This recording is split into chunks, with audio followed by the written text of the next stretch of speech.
play for the Chargers? We're not really giving details right now. We've made our decision, and that's what we're sticking to. When your name is called, what are you going to do? Again, I don't know what's going to happen right now. I don't know what the Chargers are going to do. So, if my name's called first or whenever it's called, I'm going to do what everybody else does. First choice in the 2004 NFL Draft, the San Diego Chargers select Eli Manning, quarterback, Mississippi. So a lot of times when you go to these combine meetings, teams give you things to challenge you.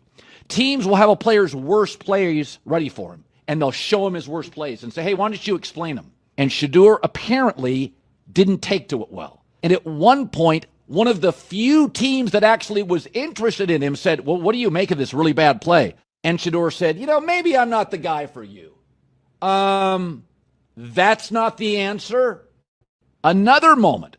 What they do during the film and the combine and the meetings is teams will install mistakes intentionally planted in the install, and they want you to catch them. Shedeur didn't, and when a coach called him out, once again, it didn't sit well. It's like, bro, there's not many teams needing quarterbacks, especially since Pittsburgh appears to have a deal with Aaron Rodgers and Tennessee's getting Cam Ward. So you're down to the Giants, who were not interested at all, and Cleveland, who traded out of that 2 spot because clearly they were looking for next year's class like the Rams are. But his tape's first-round tape.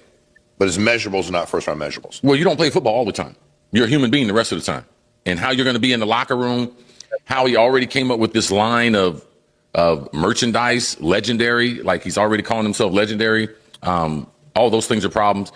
Right now, he's working check to check, man. Like, he's not going to get a big signing bonus. There's not going to be a big guarantee.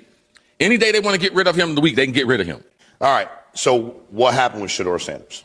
Well, a number of things happened. The number one thing that didn't happen was there was not a collusion message with the NFL owners. Okay. What? Okay. A lot of people think that. Because they. Everybody hit the like button. Everybody hit the like button as you come on in. Drop your city in the chat. Let me know where you at. What's going on, Leticia? Yes, we are live. Everybody hit the like button. And everybody on Instagram, go to Mr. Let Go on YouTube. Let's get to it. I got a lot to say, but I'm going to give y'all a second to come on in here. Everybody hit the like button and drop your city in the chat. Drop popcorn emojis in the chat. What's up, Fly Gemini? Because what I'm about to say is going to possibly be the most controversial thing that I've said in the last 2 years. So everybody hit the like button, drop popcorn emojis in the chat. Wouldn't be able to keep a secret like that.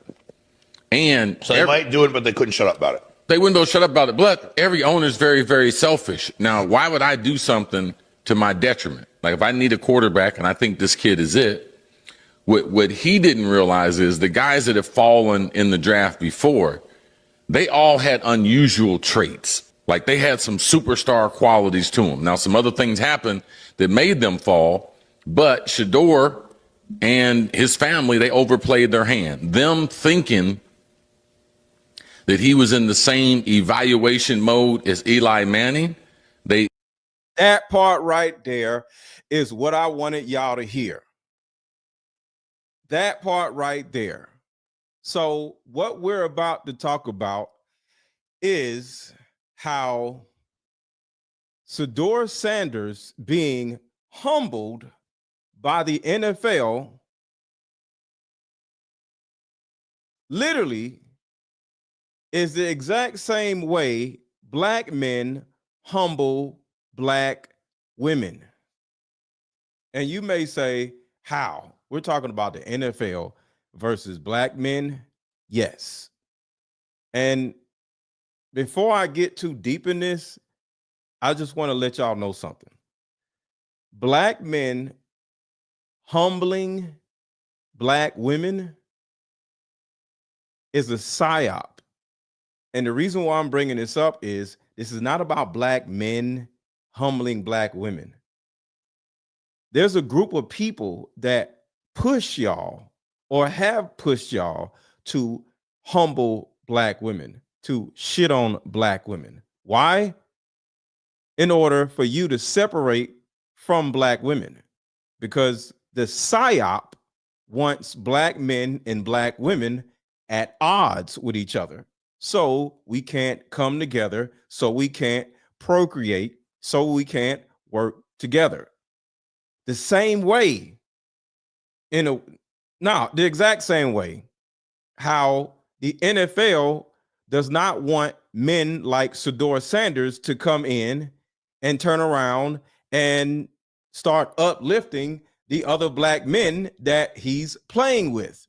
See, the NFL wants to keep their necks on black men.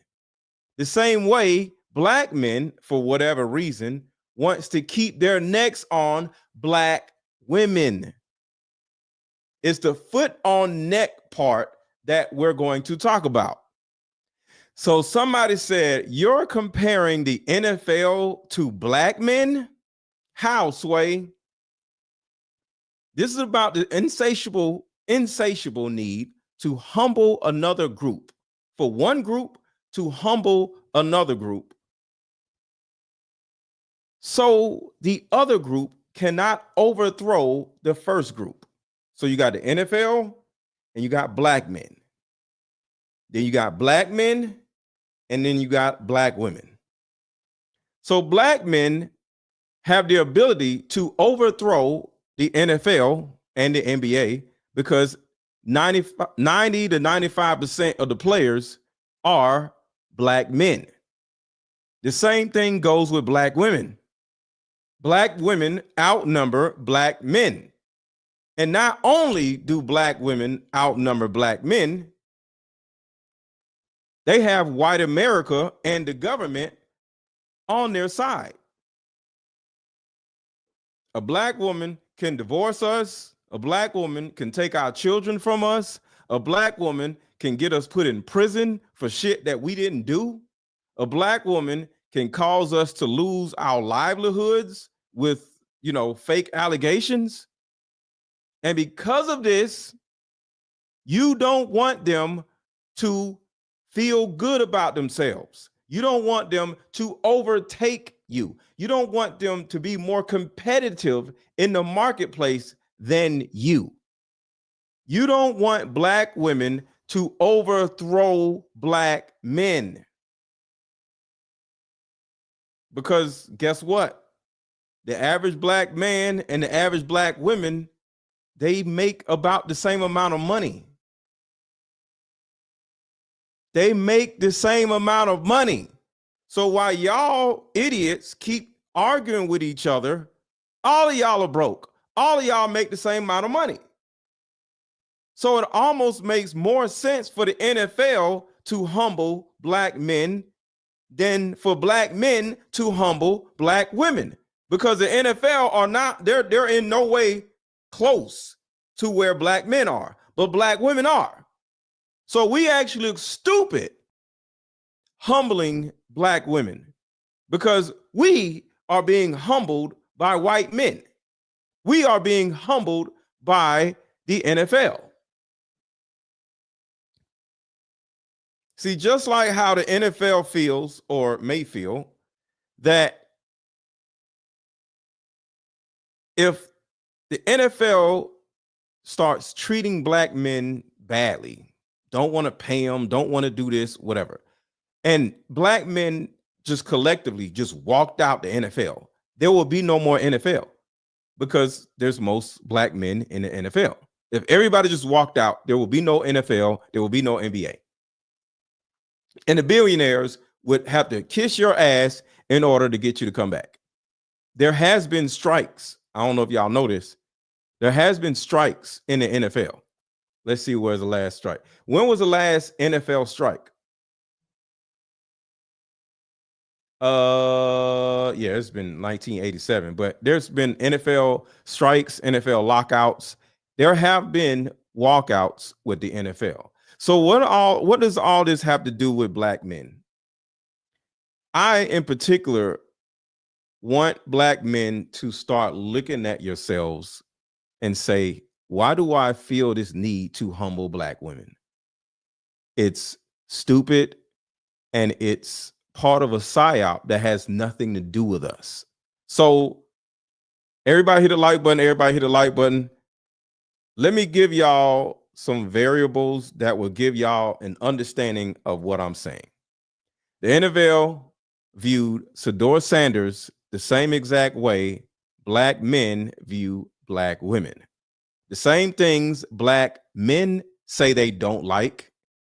It's the same things that the NFL said they don't like about Shedeur Sanders. But the first thing y'all want to do is call the NFL racist. Does that mean y'all are sexist? Does that mean y'all hate black women? See, we got to stop running around being victims, especially when we doing the same shit to another group of people that they're doing to us. Is it racism? No. But to a certain degree, it's self-hate because black women are us and we are black women. I mean, we are black men. We are black women and black women are black men. We all are the same. So at the end of the day, if we keep shitting on our own people, our own women, and you may say, yo, Mr. Let-Go, you shit on black women about being single mothers. Yes, because single motherhood in itself is detrimental to black men and black women, just the community.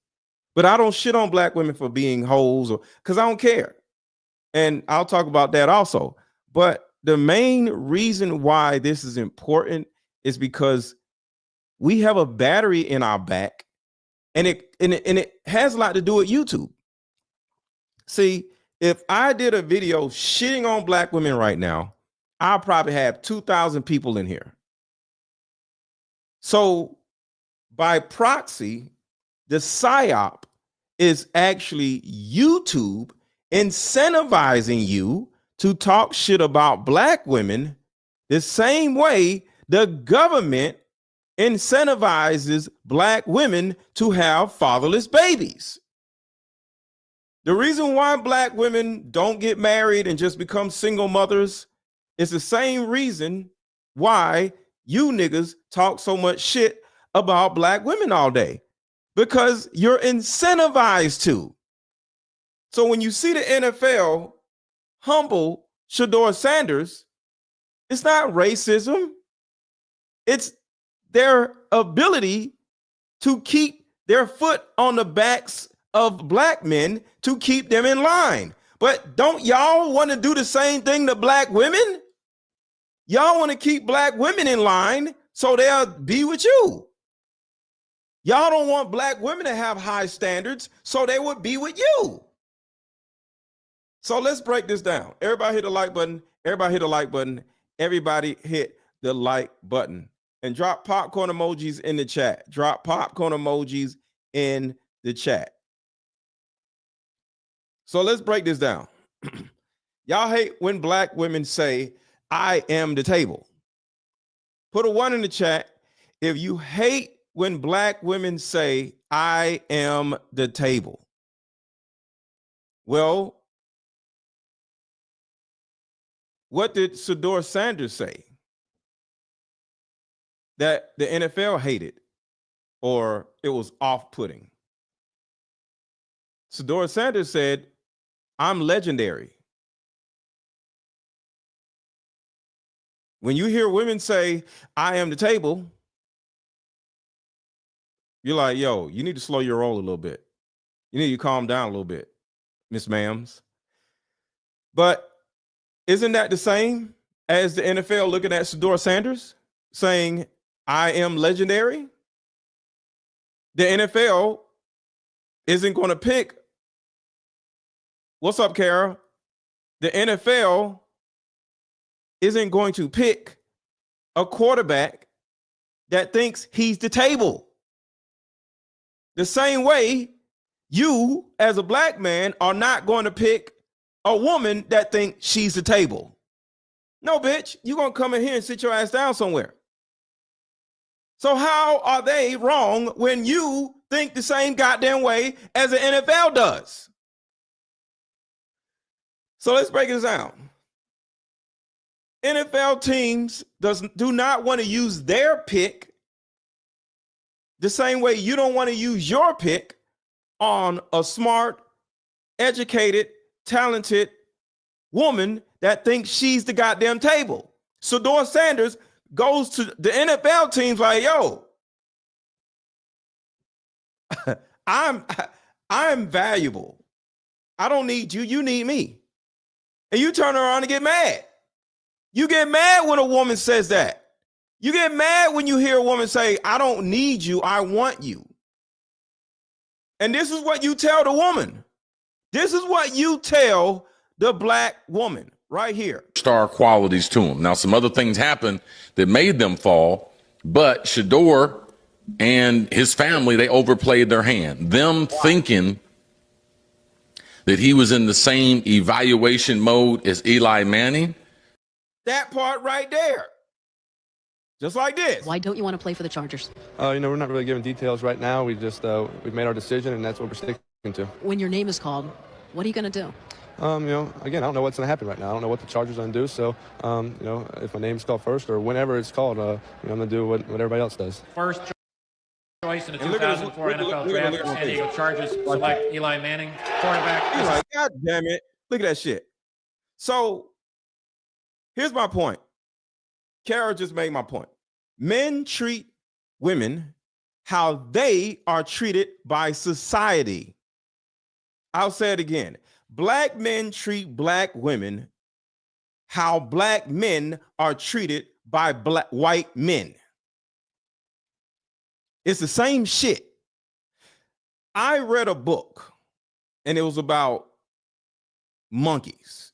It was a man that studied monkeys. And you may say, why are you reading a book about monkeys? Because I was going down my neurology rabbit hole, and I wanted to understand the human brain more, right?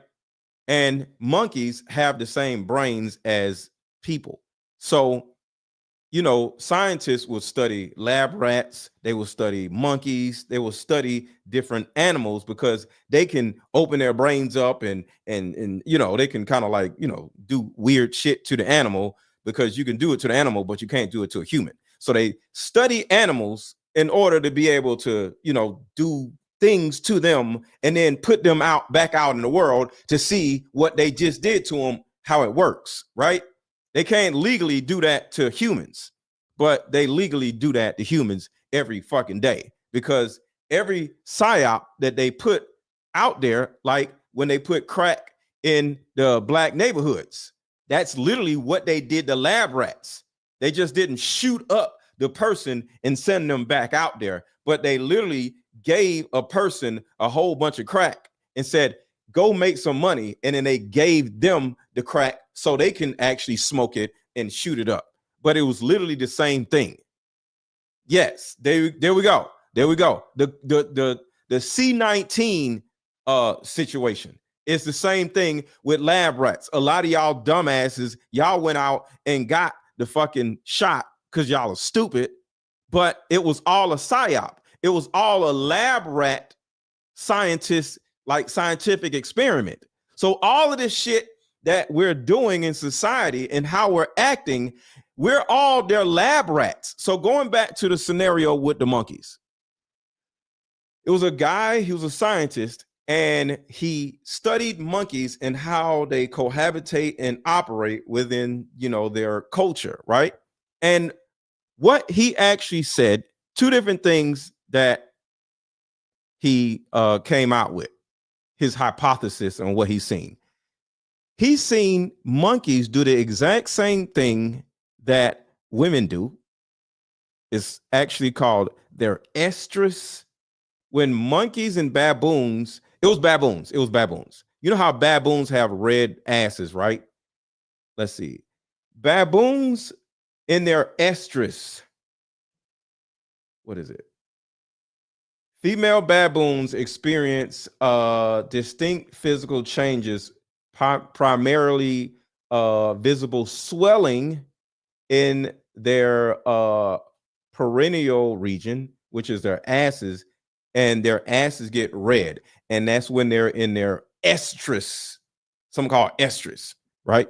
So he studied baboons and realized that baboons literally do the same exact thing that black women do. You know how women toot their ass out in every picture on Instagram, and then they look back at it. The look back at it, the tooting your ass out and looking back at it literally came from baboons. And I can tell y'all what the book is. It will take me a second to look for it, but that came from baboons. When baboons come into their estrage swelling and their red asses start swelling because they're horny, they literally present themselves in front of male baboons, and she toots it out and looks back at it. Literally. So a lot of the things that black men do, a lot of the things that black women do, it came from studies of animals. So what the black males, what the male baboons did, is, as another example, when the smaller male baboon goes after the female, because now we're talking about black men and black women, right? When the smaller, because I don't want to lose y'all, when the smaller, less accomplished, less strong baboon goes after the female baboon that is, looking back at it with her estrage ass being presented, what happens to that lesser dominant baboon? Somebody in the chat right now, tell me what happens when the lesser dominant baboon goes after the female baboon that is tooting her ass out. I'm gonna give y'all a second, because all of this has everything to do with all of this. So I don't want to lose y'all. What does what happens to the less dominant baboon when he tries to go after the female baboon after presenting her ass to the group of baboons? Come on, y'all.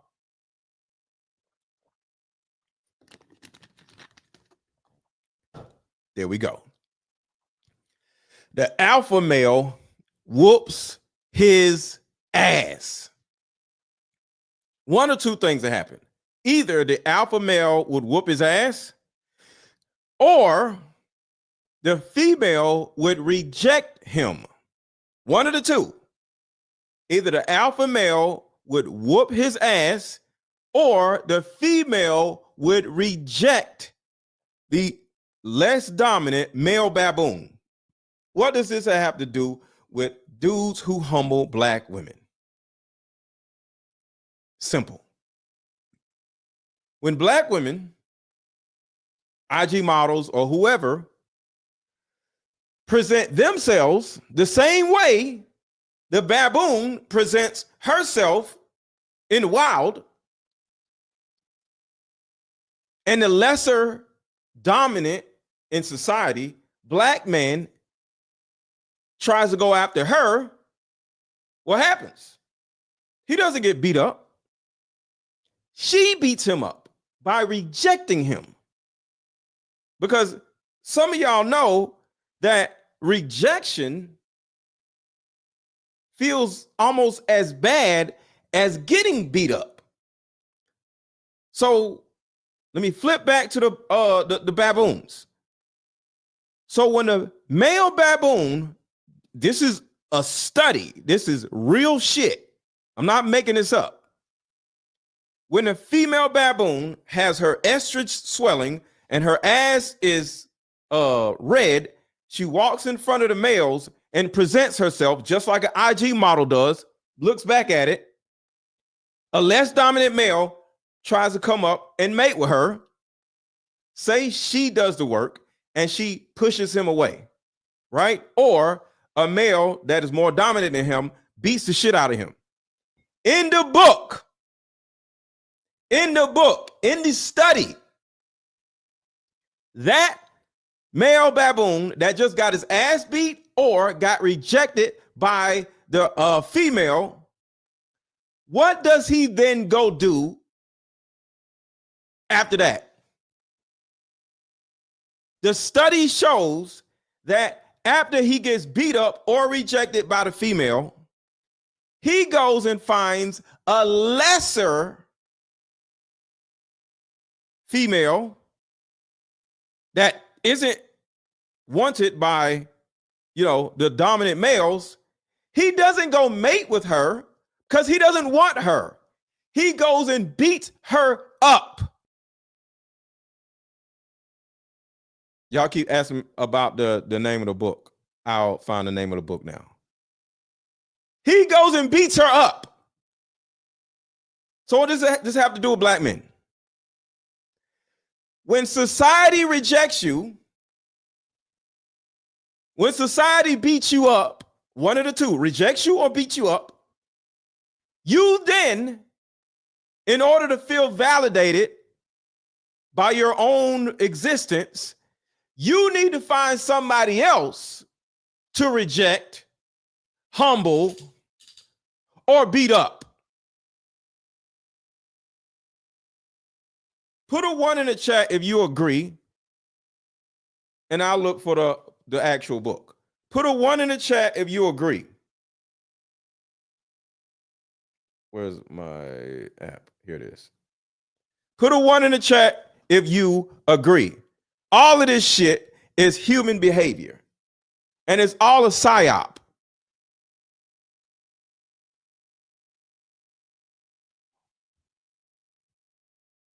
Actually, I could just search it. So let's get back to Shedeur Sanders and black men. And the NFL viewed Shedeur Sanders the same way black men view black women. The same things that black men say they don't like about black women are the exact same things the NFL teams did not like about Shedeur Sanders. But they racist, right? Y'all hate when black women say, I am the table. You say that,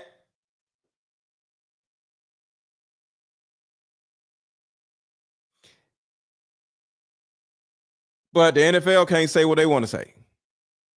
You can hate when women are to this and to that, but the NFL can't say an NFL player is to this and to that. You'll say that that particular woman is not going to get picked by anybody. You're going to say nobody's going to pick you because you are too confident in yourself. You think you're the table. Well, take your ass on somewhere. Nobody's going to want to be with you. But when the NFL says the same shit to a young man that says, I am legendary, which is I am the table, and they say, well, ain't nobody going to pick you. Y'all like, oh my God, they're racist. What the fuck is the difference? So think about this.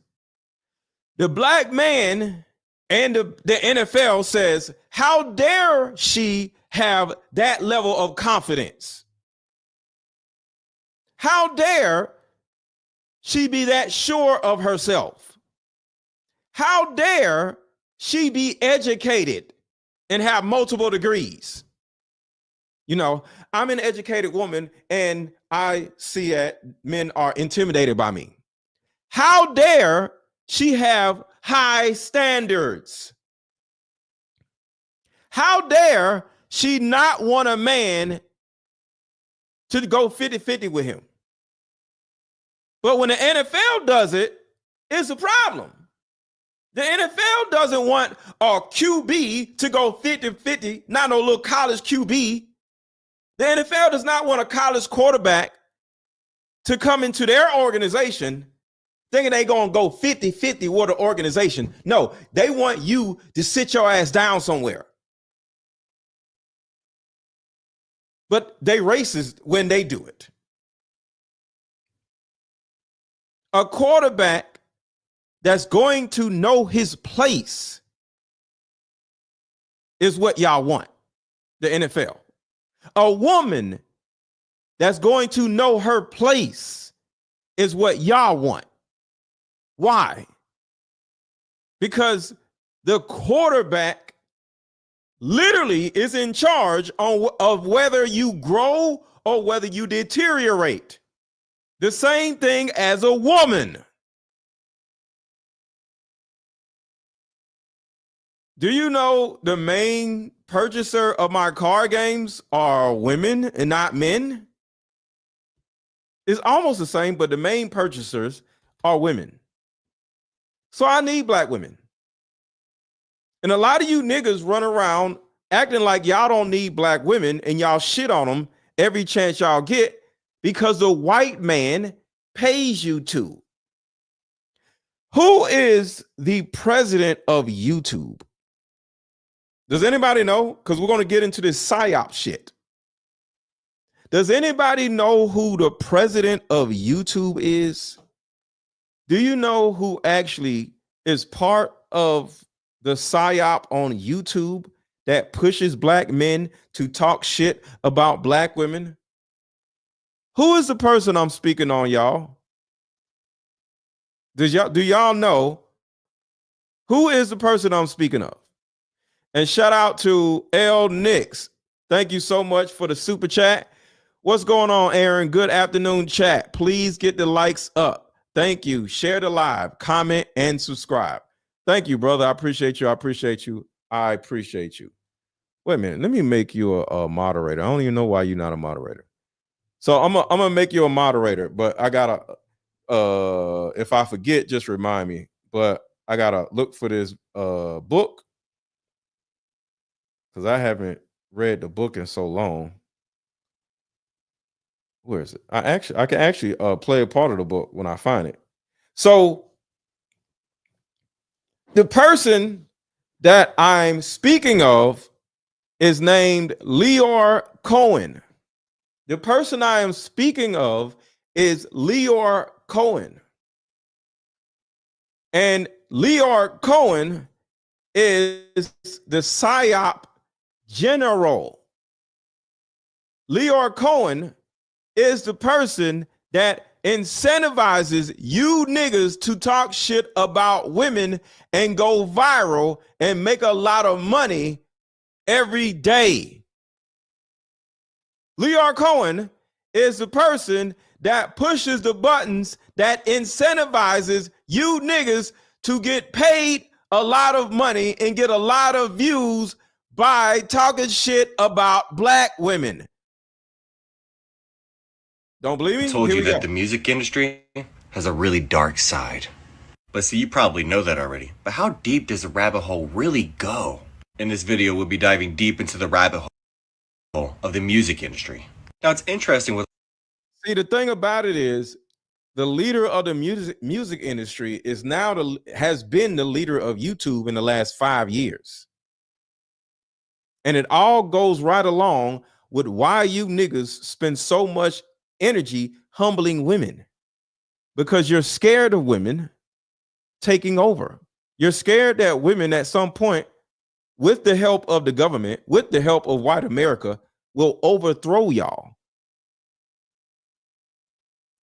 So let's break this down. Fast forward a little bit. Swift and herself was Renault & Co. before its merger with Bank of America. The history of Bank of America is really interesting, by the way.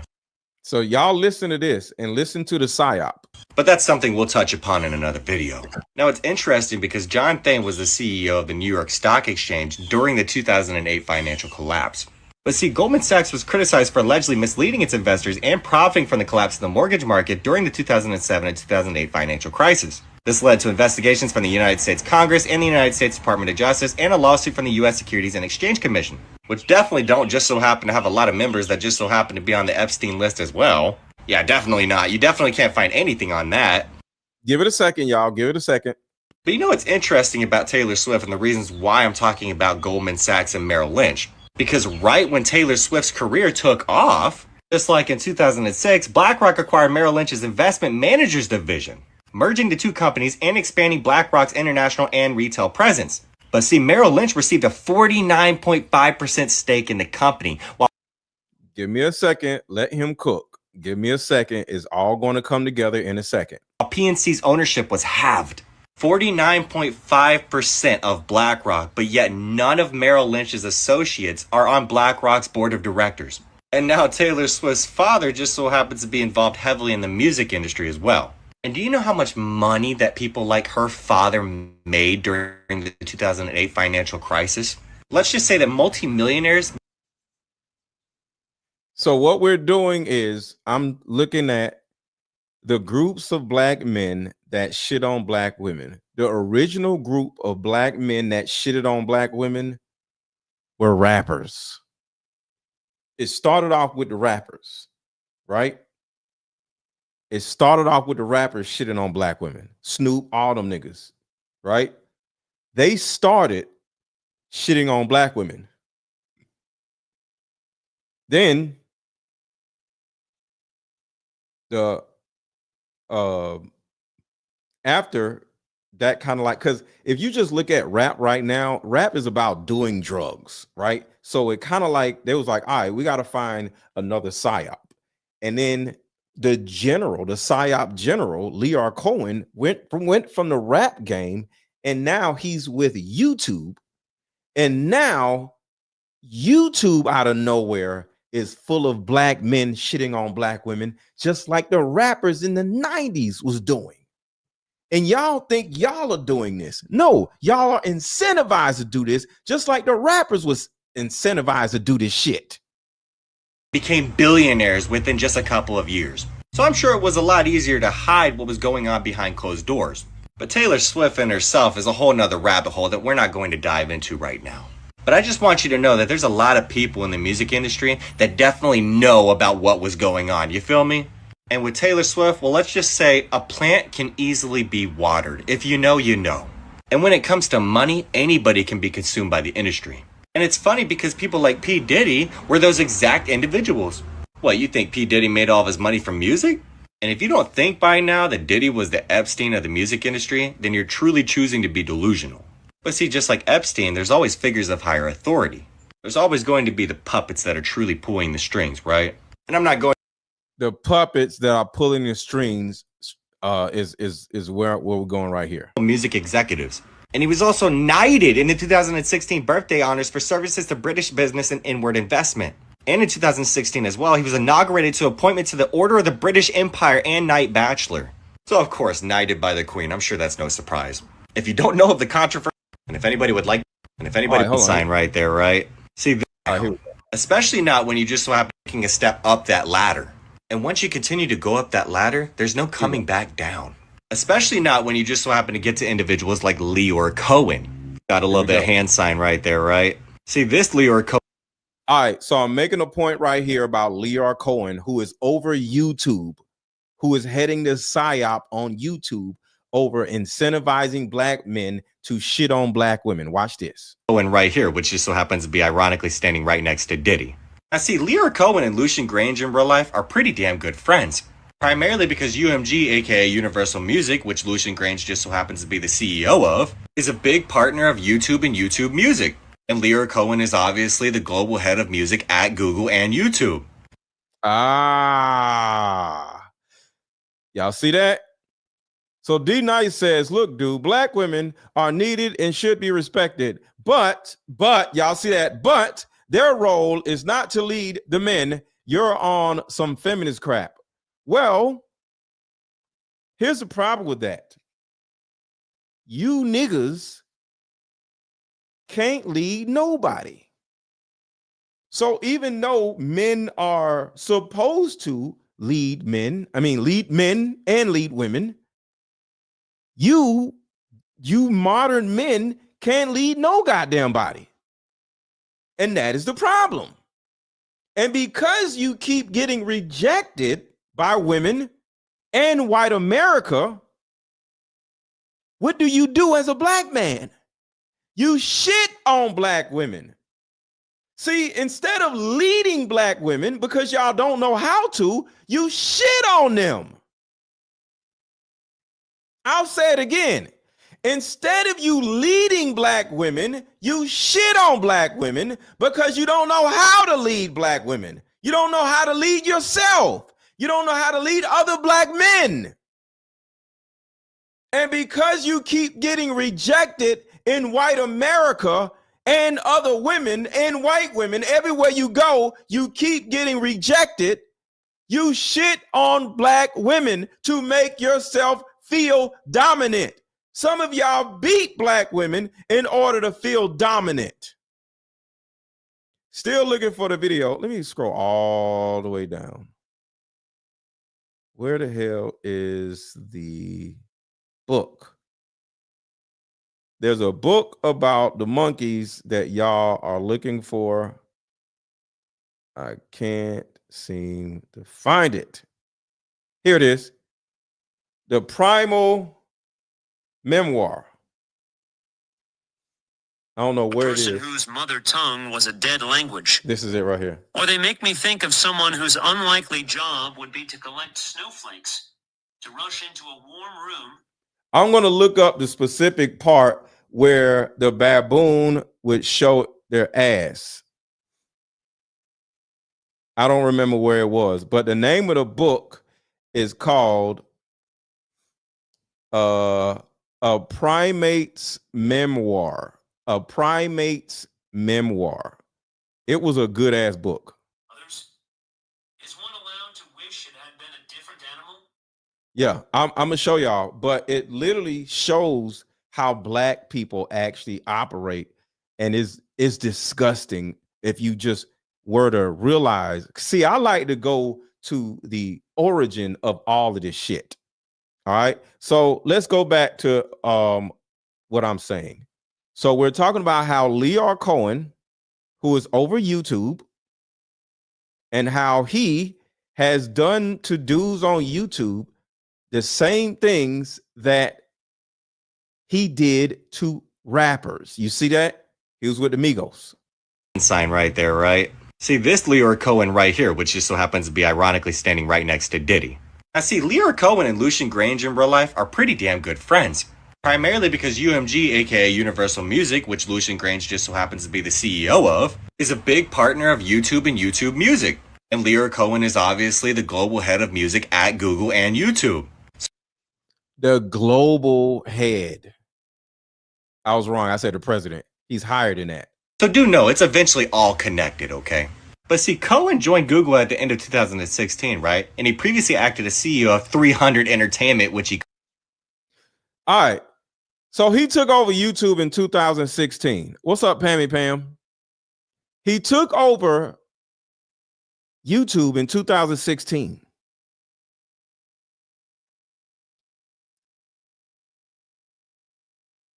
It's been about 9-10 years when these YouTube dudes started talking shit about women.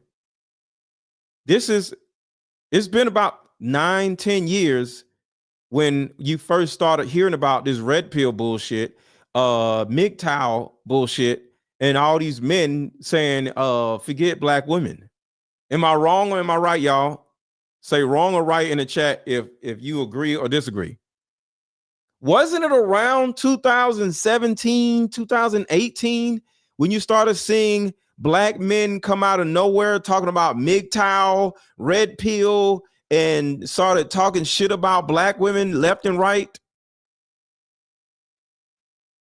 That's around when Lear Cohen took over YouTube. Say right or wrong in the chat if you think I'm right or wrong. That's around when black men started talking shit about black women on YouTube. See, if black men did not get any views or did not make any money off of talking shit about black women, they wouldn't have done it. And they wouldn't do it to this day. But guess what? That's all they do on YouTube, on black YouTube. Why? Because they make money doing it.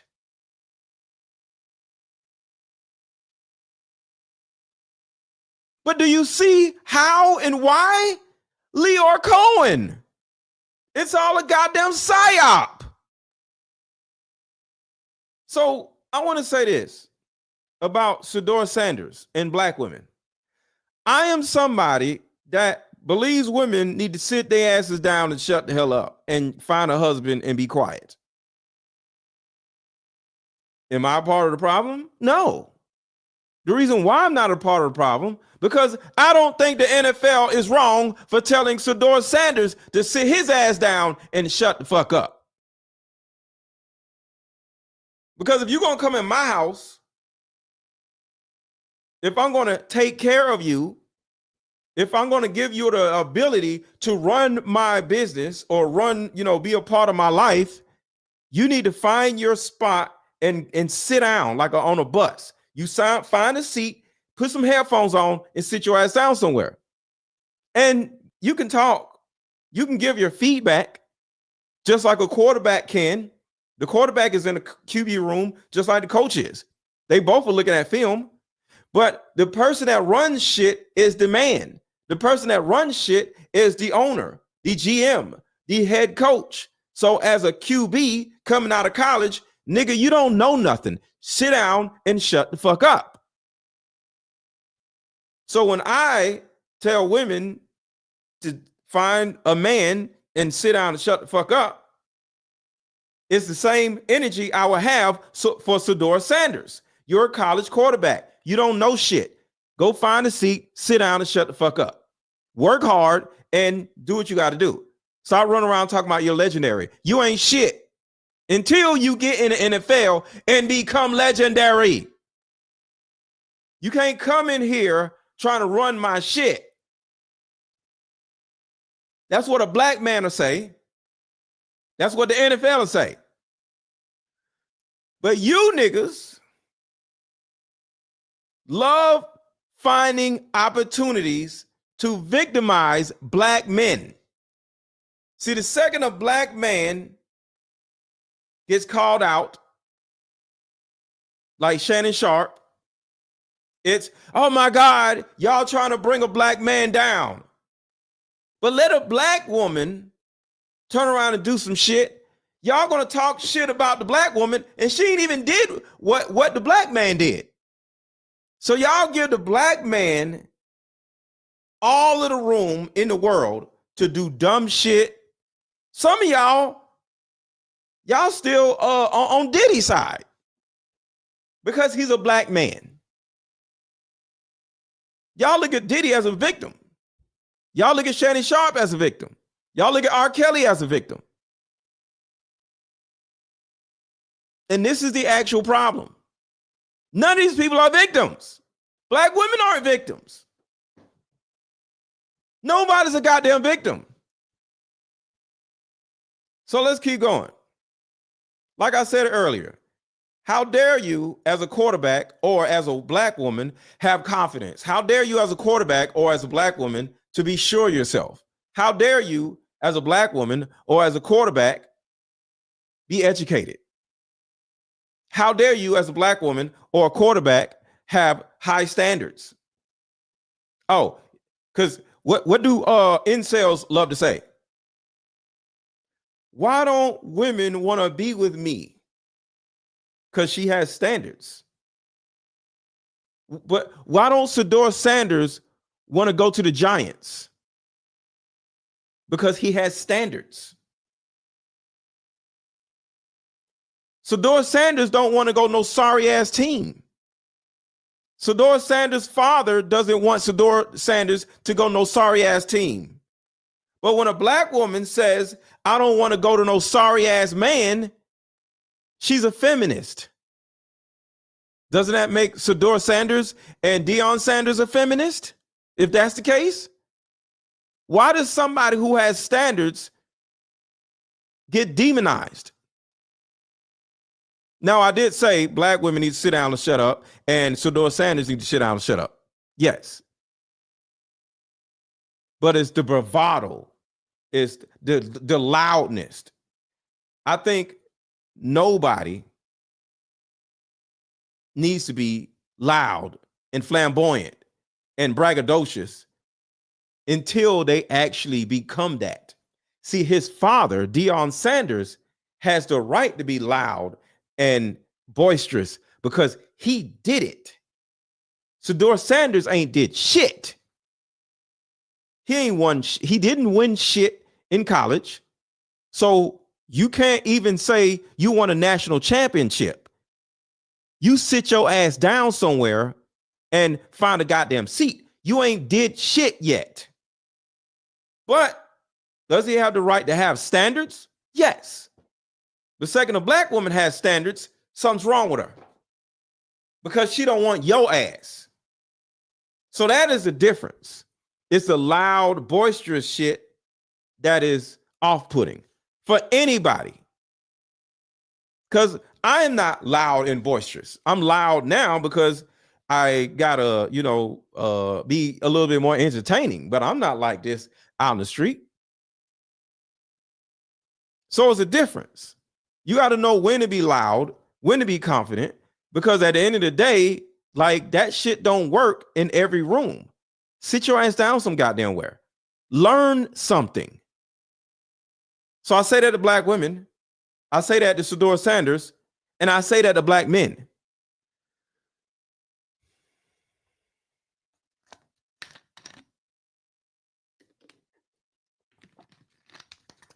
So Shedeur Sanders won 2 SWAC championships.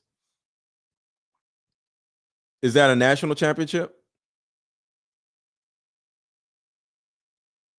Hello? Is that a national championship? Who won a national championship last year? Let's see. Who won a national championship last year in college football?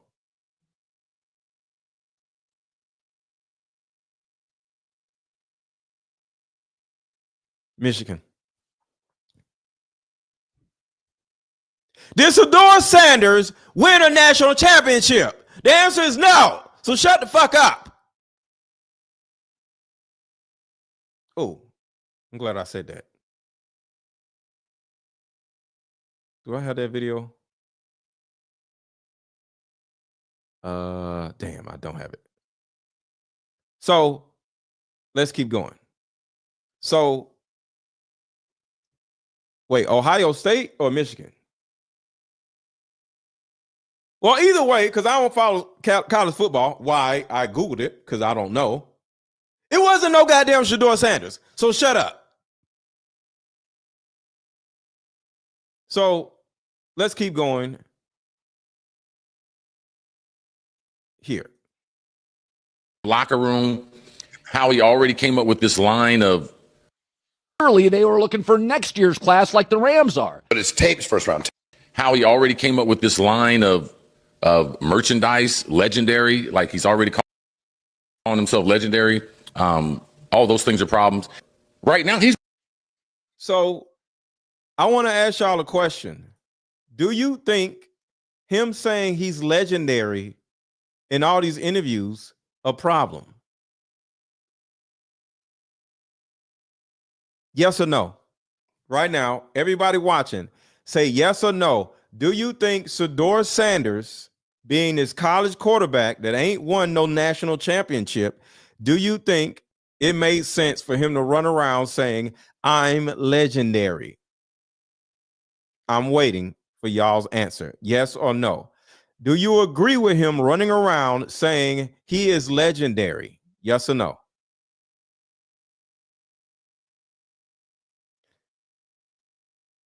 But if you think, do you think Shedeur Sanders was white, he could be who he is, Mr. Lego? I don't understand what that means. So the question is, do you agree with Shedeur Sanders running around saying he's legendary before the nigga did anything? Yes or no? Drop in the chat. Yes or no? Do you agree with Shedeur Sanders running around saying he got them legendary when the nigga ain't won shit? Julian said no. Marquin said no. Leticia said no. Anthony says no. He wants to be legendary. He says that due to carrying on the last name. Arriva says no. Fly Gemini says no.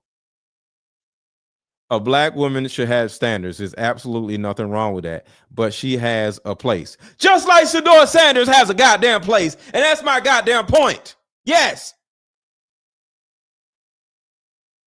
That's my goddamn point. That is my point. All you niggas been in my damn chat for the last week. When I say something about Shedeur Sanders, should have shut the fuck up and sat his ass down somewhere. Just like I think women need to shut the fuck up and sit their asses down somewhere. And y'all was like, "Oh well, what do you mean? When he did it, he did it." We're not really giving details right now. We just we've made our decision, and that's what we're sticking. No, he didn't. No, he didn't. This is what he said. Why don't you want to play for the Chargers? You know, we're not really giving details right now. We've made our decision, and that's what we're sticking to. When your name is called, what are you going to do? You know, again, I don't know what's going to happen right now. I don't know what the Chargers. See, it's about having the confidence in the back and not in the front. He didn't come out and say, hell no, I don't want to be with the Chargers. Fuck the Chargers. I'm legendary. He didn't do that. He let his daddy deal with that shit. But when you are loud and obnoxious, don't nobody want to deal with you. Just like when you're a woman. Don't want to deal with no loud, obnoxious ass woman. Shut up. So the same thing with a QB. Shut the fuck up. I got 3 million comments. Well, what about when Eli Manning did it? He did it. He didn't say it. See, it's all about what you say. I tell y'all all the time, shut the fuck up. Just go do the fucking work. Go just get shit done. Go get shit done and shut up. Why don't you want to play for the Chargers? You know, we're not really giving details right now. We've made our decision, and that's what we're sticking to. When your name is called, what are you going to do? You know, again, I don't know what's going to happen right now. I don't know what the Chargers. That is what I'm saying. That is the difference. And that's what we want from black women. But for you niggas to sit here and talk shit and try to victimize Shedeur Sanders. Oh my God, why would they do this? Why would they do that? He's obnoxious. Don't nobody want to deal with this goddamn little goofy ball in their goddamn quarterback room jumping up. Hey, I don't agree with that. My dad said this. Sit your stupid ass down somewhere. You ain't accomplished a goddamn thing. We didn't draft your daddy. We drafted you. Shut up. That is my point. Get rid of him. All right. So what happened with Shedeur Sanders? Well, a number of things happened. The number one thing that didn't happen was there was not a collusion message with the NFL owners. Okay. What? Okay. A lot of people think that. Because they wouldn't be able to keep a secret like that. And so they might do it, but they couldn't shut up about it. They wouldn't be able to shut up about it. But every owner is very, very selfish. Now, why would I do something to my detriment? Like if I need a quarterback and I think this kid is it, what he didn't realize is the guys that have fallen in the draft before, they all had unusual traits. Like they had some superstar qualities to them. Now, some other things happened that made them fall, but Shedeur and his family, they overplayed their hand. Them thinking that he was in the same evaluation mode as Eli Manning, they didn't play that right. Ain't that the same shit y'all say about black women? A black woman with 2 kids don't need to be talking shit and popping her collar because she's a single mother. And I want to say something about this because somebody in my chat, because I posted this on Instagram, somebody in my chat, in my comment section on Instagram said,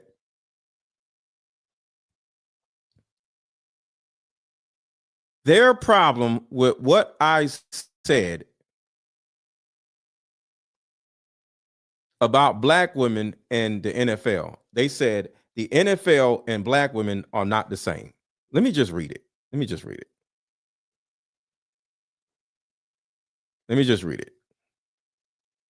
Because I'm like, this is y'all fucking problem right here. Let me just read the comment.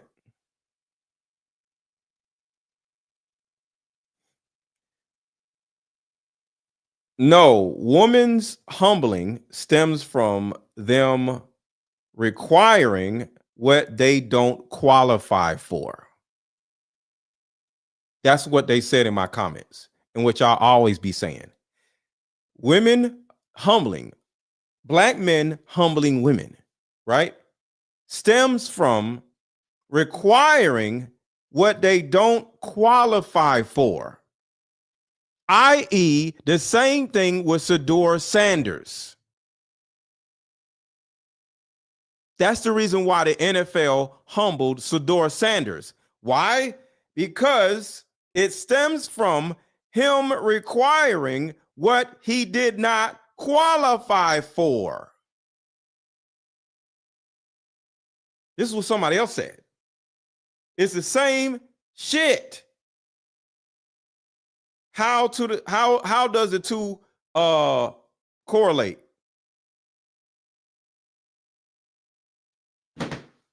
If black women need to be checked, and sometimes black women do need to be checked, Shedeur Sanders needs to be checked.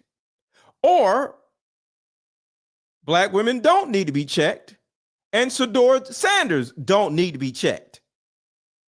See, you niggas need to make the same rules across the whole board and stop making up rules for black men and making up different rules for black women. No, it's the same shit. Because like I said earlier, and like Kara said earlier, a lot of you guys shit on black women because society shits on you.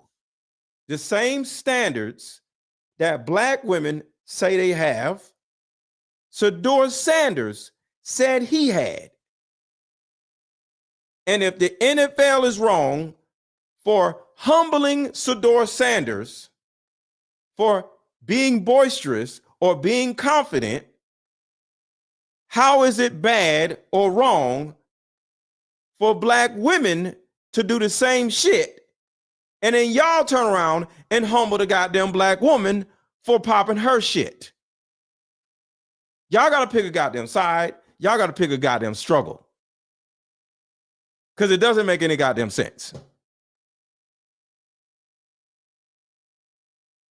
Because just like Shedeur Sanders fell all the way to the 5th round because he ran around talking about he's legendary, black women fall to the 5th round in their dating life for running around saying that they are the table. Both are fair. Both are fair. But don't victimize a black man for saying he's the table when you can't, well, when you refuse to victimize the black woman for not getting what she wants when she says she's the table. And that is my goddamn point. Nobody's a victim. Everybody has the right to pick whoever the fuck they want to pick. The NFL isn't racist for not picking Shedeur Sanders. Just like you niggas are not sexist for not picking a woman that says she's the goddamn table. Leave these goddamn people alone.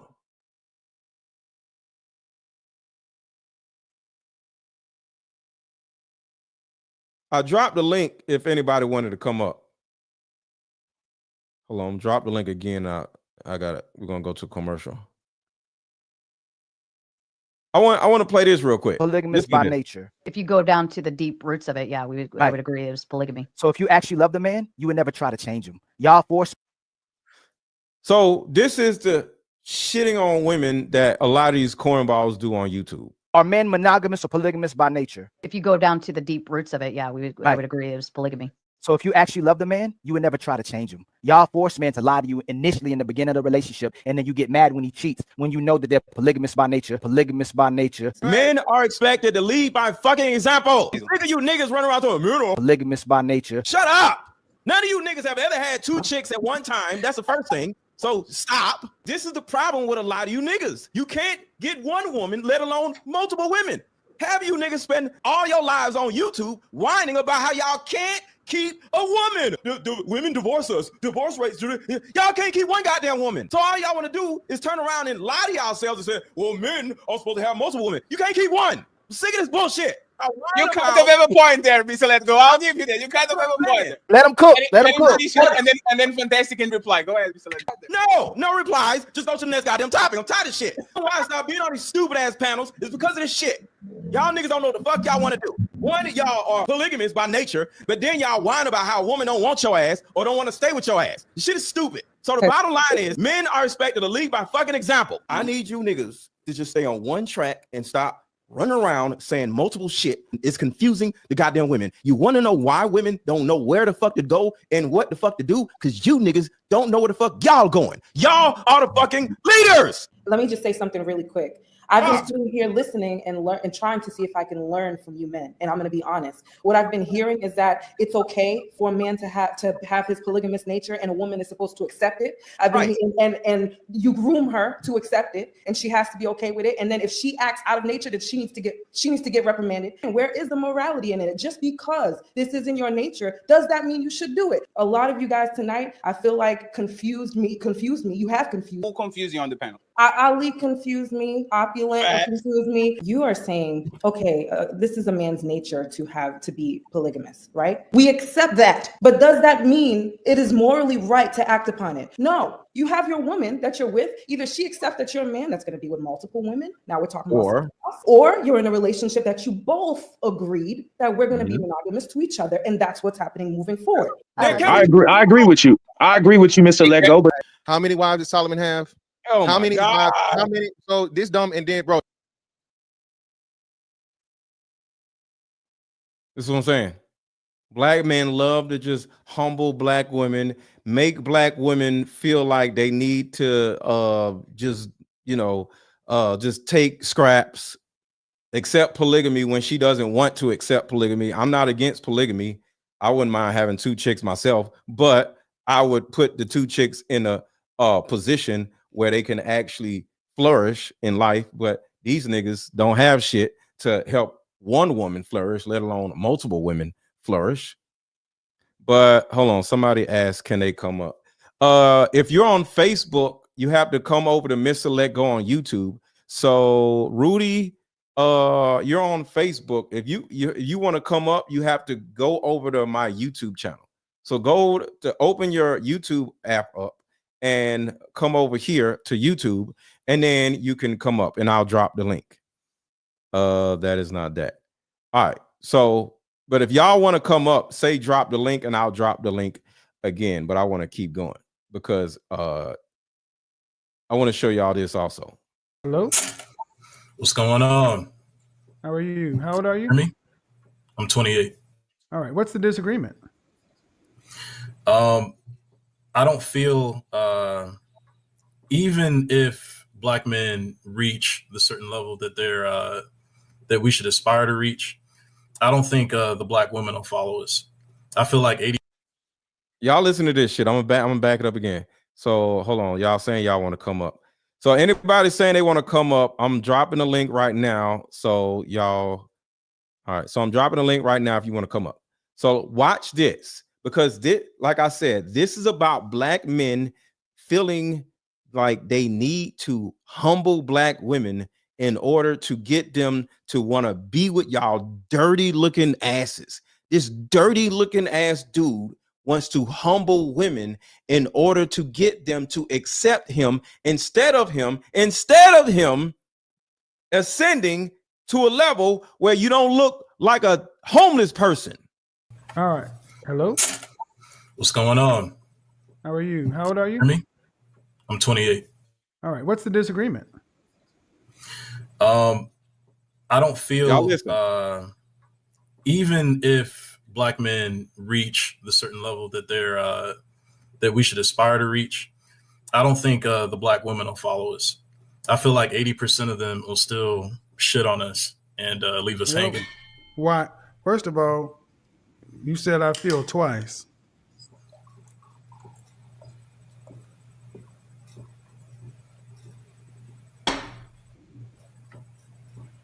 See any issue with that? Apparently not. Look, he don't know what the hell going on. That's a problem. He don't know nothing. He don't know what's going on. That's As a goddamn man, problem. You shouldn't worry about how you feel. Facts. You so bum. We're thinking what we do. It's one of the things we talk about women all the time. They always say, I feel, I feel, I feel. What did Shedeur Sanders do? I feel like I'm legendary. Shut your ass up somewhere. Shut your ass up and sit down somewhere and go do the goddamn work and become legendary like your daddy. It's the same shit. So what makes black women biologically different than any other group of women? Biologically? Yes. Yes, nigga. Talk. There is no difference. Then why Not would they from a not biological respond? perspective. Then why would they not respond to the same evolutionary biology type things? Facts. From what I've See? seen from anecdotal experience, Here we go. Here we go. Anecdotal experience. You loser ass niggas only look at anecdotal experiences. You ain't been through shit. You ain't seen shit. You ain't experienced shit. But y'all use other people's experiences in order to justify your own feelings of people that you ain't even fucking met. Hey, Yeah. Kara. Hey.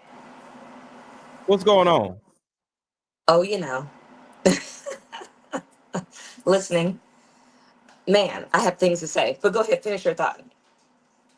Oh, no, I'm just talking about, but what are your thoughts on everything I've said thus far? And then we'll get into what we're talking about with the Kevin Samuels situation. Yes. One, I feel absolutely that men treat women how they're treated out in the world. Mm-hmm. I watched Scott Bayless. That's like the guy who did the show, like the sports show, right? I think that's the Yeah. guy's name. And he was saying, like, he white-splained it. He was saying this is absolutely the NFL's chance to humble Deion Sanders, because how can you humble him before, right? He was the only athlete on the Yeah. planet to play in like the World Series and a Super Bowl, right? And he's just an exceptional guy. So his kid popping off, like like when you get to that level, they want to come at your neck. He had to not be there. You So break he it had up to a little drop bit. off being. Oh, can you hear me? Hold on. Let Okay. me see. Yeah, it's buffering a little bit. Okay. Well, his other son, he had to not be Uh-huh. their manager anymore. He had to drop off from being their manager, right? Mm-hmm. And that's kind of like their way of saying back up, like we're gonna do what we want to do, and you can't, like, it's now we have some sort of position to treat you a certain way, you know? Okay. So I feel it's that part also. I do feel like though, you know, I think that also the world at large, everybody in the world notices men's inability to manage themselves, and they treat you Mm-hmm. as such, right? Mm-hmm. So black men in particular, have to kind of follow in, maybe even follow Dion's lead and be an exceptional manager of your own self, right? Like women don't want to be with you because they see that you can't manage yourself. So I don't want to put Deion Sanders can manage himself. so I don't want to put black men and Deion Sanders in the same boat, because Why? Deion Sanders went out and did the work. Okay. He did the Yes. work, is what I'm saying. So I get what you're saying, but Deion Sanders went out and did the work. Shedeur Yes. Sanders ain't legendary yet. Deion He's not Sanders is legendary at all. legendary. And what black men tend to do is to live vicariously through other black men. Yes. How many times have you heard broke, poor, dumb black men say, well, a man that makes $300,000 a year is not going to want to be with a single mother? Nigga, Right. do you make $300,000 a year? Right.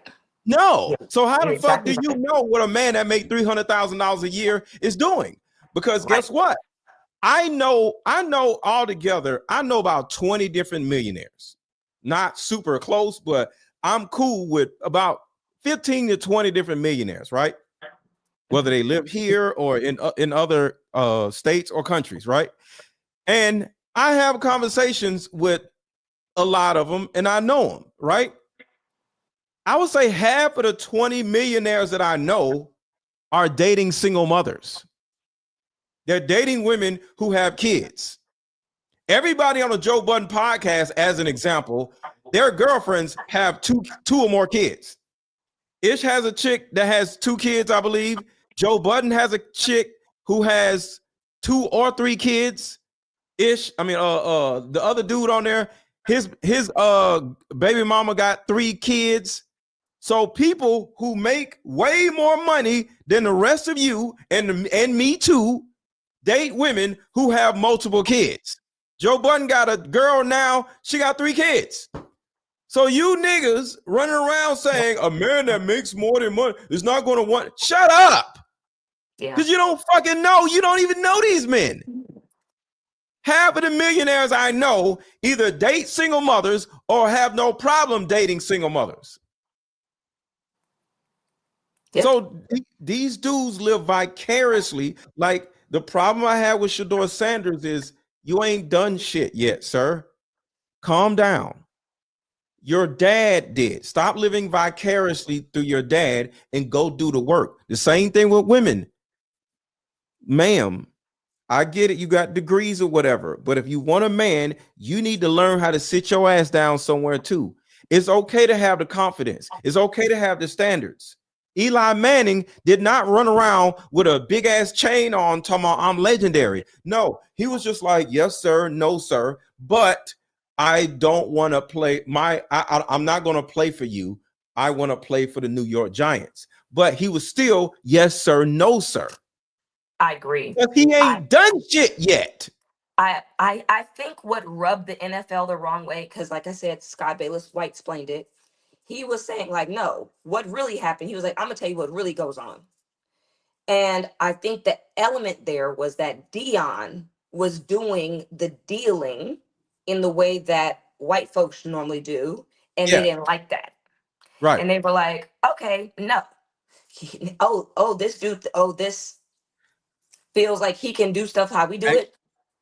Wait, actually, no, because you're here right here. You're here right here. The teams that he was going to go to, that didn't do right. Not working out at the combine, that wasn't the right thing. His interview process, obviously, he could have done a lot better in that. A lot of people left that meeting, felt he was very, very entitled. Which meeting? Because they said Brian DeBall, Giants coach, had said he didn't like the meeting. He asked him, he had some book, was his playbook or something he was supposed to know, and he said he felt weird about it. I don't know who else said they didn't like the meeting with him. Or was just people behind the scenes saying they did? Well, the thing about it, they didn't draft him. Bossy, it always takes her a couple. So I can see that. Shedeur Sanders had the attitude. See, his dad did the work, so he can have the attitude. Remember, like I said, because I think you was here when I played the first part. Eli Manning was nice and was like, oh, yes, sir, no, sir, yes, sir, no, sir. Because he ain't done shit yet. Right. His dad is the one barking and shit. You know what I'm saying? But he even did that in the background. So at the end of the day, there's nothing wrong with a woman having standards, nothing wrong with a man having standards. But all the loud, boisterous stuff, what that means is you're actually scaring people away. Because you ain't accomplished nothing yet. So until you accomplish something, just be yourself. It's not even about being humble, but because I don't have a problem with a person like being, you could be both. We have to learn how to be both, because I'm extremely confident, but you already know me. You know, you've been in the classes. I'm not running around yelling at people and doing all this crazy shit. And so, no, we have a great time, right? Yes. So at the end of the day, I know how to have a certain amount of tact about myself. Do I be in a coaching classes saying I'm the best coach in the world? No. I don't do that. I even have an ideology that says I know nothing. I say I don't know nothing. I'm just good at articulating what I've learned from the books that we go over. We go over books. Somebody else said the shit. So I know how to be humble in certain environments, but in other environments, like on my own YouTube channel, I'm gonna be loud, I'm gonna be boisterous, but that's going to get me more views because people enjoy having a certain amount of fun watching YouTube live, right? I can't be Mhm. boring up here. Ain't nobody gonna watch. Mhm. But do you see the I see. difference and the dichotomy where you can be both? Yes, I do. So I see what you're saying. Like, I mean, I absolutely agree that he shouldn't be talking about he's legendary. Like, dude, you're only legendary because you're the son of a legend. His son. That's Yeah. this. Like, yeah, okay, you're good at Mhm. football in college. Yeah. Like, congratulations. Because And there's a he whole ain't won bunch. shit in college. He didn't win a national championship in college. So hey, bro, like you better chill out. I do feel like the NFL got some satisfaction out of doing all this, but I also feel like they also don't just look at the player and his skills. They look at like, what is the chances of this person crashing out? Because if they crash out, because all the stuff we see with the NFL players, right, in the news, imagine the Mhm. shit we don't see that they Yes. pay to cover up. Yes. So they're like, we don't want to deal with this shit. Right. Like, we don't have time for this. Like, Yeah. we get it. You're cute. All right, no problem. But you already coming in hot and you might That's a be problem. just too much to handle.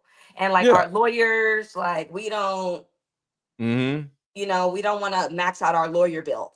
So I get that part too. So I think Because at the that end of it, oh, go ahead. no, go ahead. Uh, See, the thing about it is about being able to control the narrative.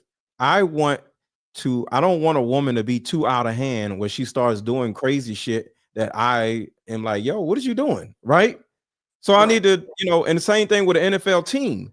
The NFL team needs to make sure they can control the narrative with their player because Yeah. you are my woman, just like the Yeah. NFL that's their player.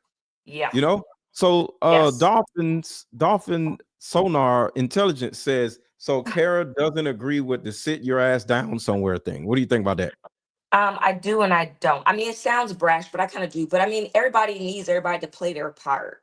And that's, I Mhm. think, what the translation of that really is. It's just like, don't come in here trying to be the president if you are the housemaid. Like, don't come in Thank here trying to be like the electrician if you are the daggone painter. Like, do your thing. Like, do your Right. thing, but stop trying to act up. Like, Right. because we all like order. We all like calm. We all like things to be calm, cool, collected. We don't want a whole bunch of unneeded excitement. We got bills to pay, right? We have Mhm. stuff to do. So I think that's how I take it.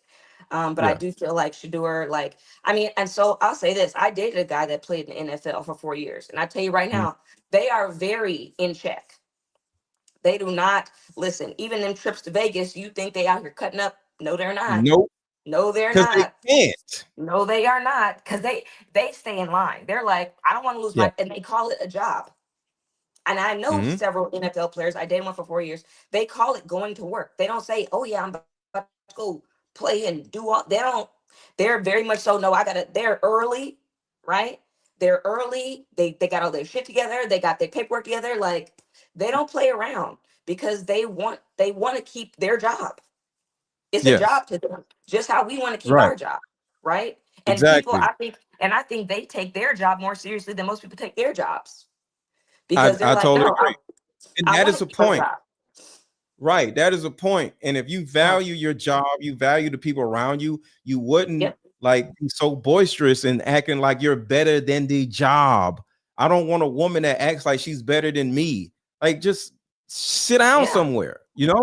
So shout out to Pamela. Pamela sent $15 Cash App. Thank you so much. Cash App is scrolling across the bottom of the screen. Cash App is $AARON.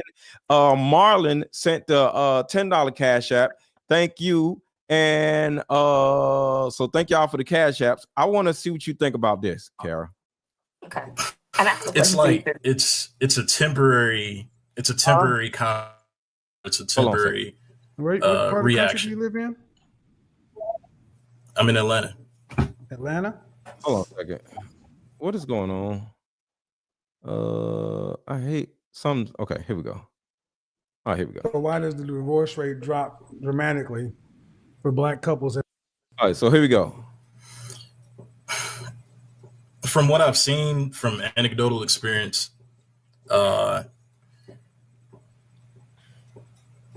it's like it's a temporary con. It's a temporary What part of the country do reaction. you live in? I'm in Atlanta. Atlanta? Oh, hold on. Let me go back to what his concern is. As a man, you shouldn't worry about how you feel. I don't feel even if black men reach the certain level that that we should aspire to reach, I don't think the black women will follow us. I feel like 80% of them will still shit on us and leave us hanging. Why? Oh, First of all, okay.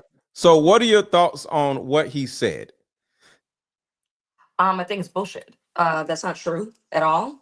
At my job right now, I get on Teams meetings, and the only women who are not married are black women. Black women by far say that they only want to be with black men. And if they would just get it together a bit, right? Like, there has to be some self-awareness going on. And like you said, we have to get out of the realm of living vicariously through other men and thinking that, oh, just because I'm alive, that makes me worthy of having women be at my feet or having a woman be my mate. Right. You Right. have to be mateable. Like, there is a level of maturity that has to happen. It's not, and it's not hard, but it does require a bit of getting out of this Disney fairy tale arena, right? Yeah. Just how women had that shit before. I think the black men have it now. Like, Yes. you have to have a job, sir. That's just how it goes, okay? You have to be able to demonstrate, even if you don't keep the job, right? But you have to have something. You have to demonstrate some sort of consideration. Like the most successful relationship I watched as a child was my aunt and my uncle. My aunt had an MBA. My uncle, I'm not even sure he graduated from high school. But my uncle drove my aunt wherever she wanted to go. He put gas in the car. He washed the car. He made dinner every night. And they would sit in the living room and watch TV and giggle like high school teenagers all on when she got home from work. But he cared for her. Yeah. It wasn't like some old, make me dinner, woman. Go get me my. Oh, you shut up and sit down and just don't say nothing and do what I say. No, Yeah. if you have to. There is a level of consideration and love that has to be demonstrated. Relationships are not, like, there is not a, what they call that, indentured servitude. You're not getting an indentured servant. Yeah. It's okay if you cook. It's okay if you make less money, but you have to do something. You have to do something to connect with the other person. And these myths, stop watching this red pill nonsense. It, like Aaron is pointing out, it was created. Liar Cohen cares about making money for YouTube. He doesn't Lear care about Cohen. how it impacts, or Leor. It doesn't matter how it impacts your life. Right. But he knows that if he gets this group of people fired up about something, they're just going to keep making content and keep making content. So he's making a mockery of people's lives, really. We'll watch with Donald Trump. He's making a mockery of people's lives. They don't care. So stop that. Get dialed into your human nature. Like, you have to be a more mature human. That will solve it. Go to therapy, get a journal, read a book, do something. It takes some work. But getting rich on crypto, buying a Ferrari, buying a mansion ain't it, bruh. We don't care. The jig is like cat's out the bag. Because guess what? We really don't care about it. The second you have a baby, that car, that mansion, all that shit can be taken away from your ass. Don't matter. Because when real life starts hitting you, you can't hide behind your Ferrari when you got to pay child support and all this other shit. You know what I'm saying? Right. So let's keep going in this video. You said I feel twice.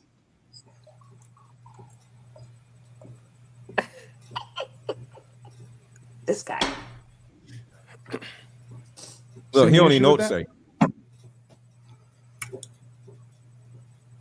No. That's a problem. See, this is what Kevin Samuels was right here. He followed what Lear Cohen tricked him into doing also. Because when he started shitting on a woman, he started getting all kinds of views and shit, and he just let this go. This is who Kevin Samuels really was. As a man, you shouldn't worry about how you feel. It's about what we think and what we do. It's one of the things we talk about women all the time. They always say, I feel, I feel, I feel. So what Look at makes him. black women biologically different than any other group of women? Biologically, Yes.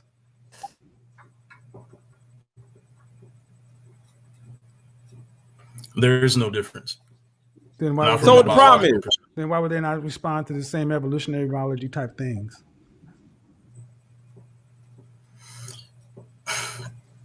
From what I've seen from anecdotal experience, Again, it's like it's a temporary What part of the country do reaction. you live in? this shit is sad. I'm in Atlanta. Yeah. Atlanta? So sad. Yes, sir. So why This does is the what the little divorce rate incels drop be doing. dramatically for black couples as well over an income of $250,000? Uh-oh. I didn't know that. Oh, why didn't you know that? Because you're not part of that group. There you go. You're living vicariously through other men, sir. See, if you're going to say something like that, I'm going to challenge it. Because basically what you're putting out here is you don't feel black women are going to, okay, I'll go with that. But why? Based upon what? It's what I've seen my entire life. You know, You ain't Black seen women have shit. been my You're enemy a my bum. entire life. They've been your what? Because you've been a bum your entire My life. enemy. You're a What do you bum. mean your enemy? Because I'm a bum.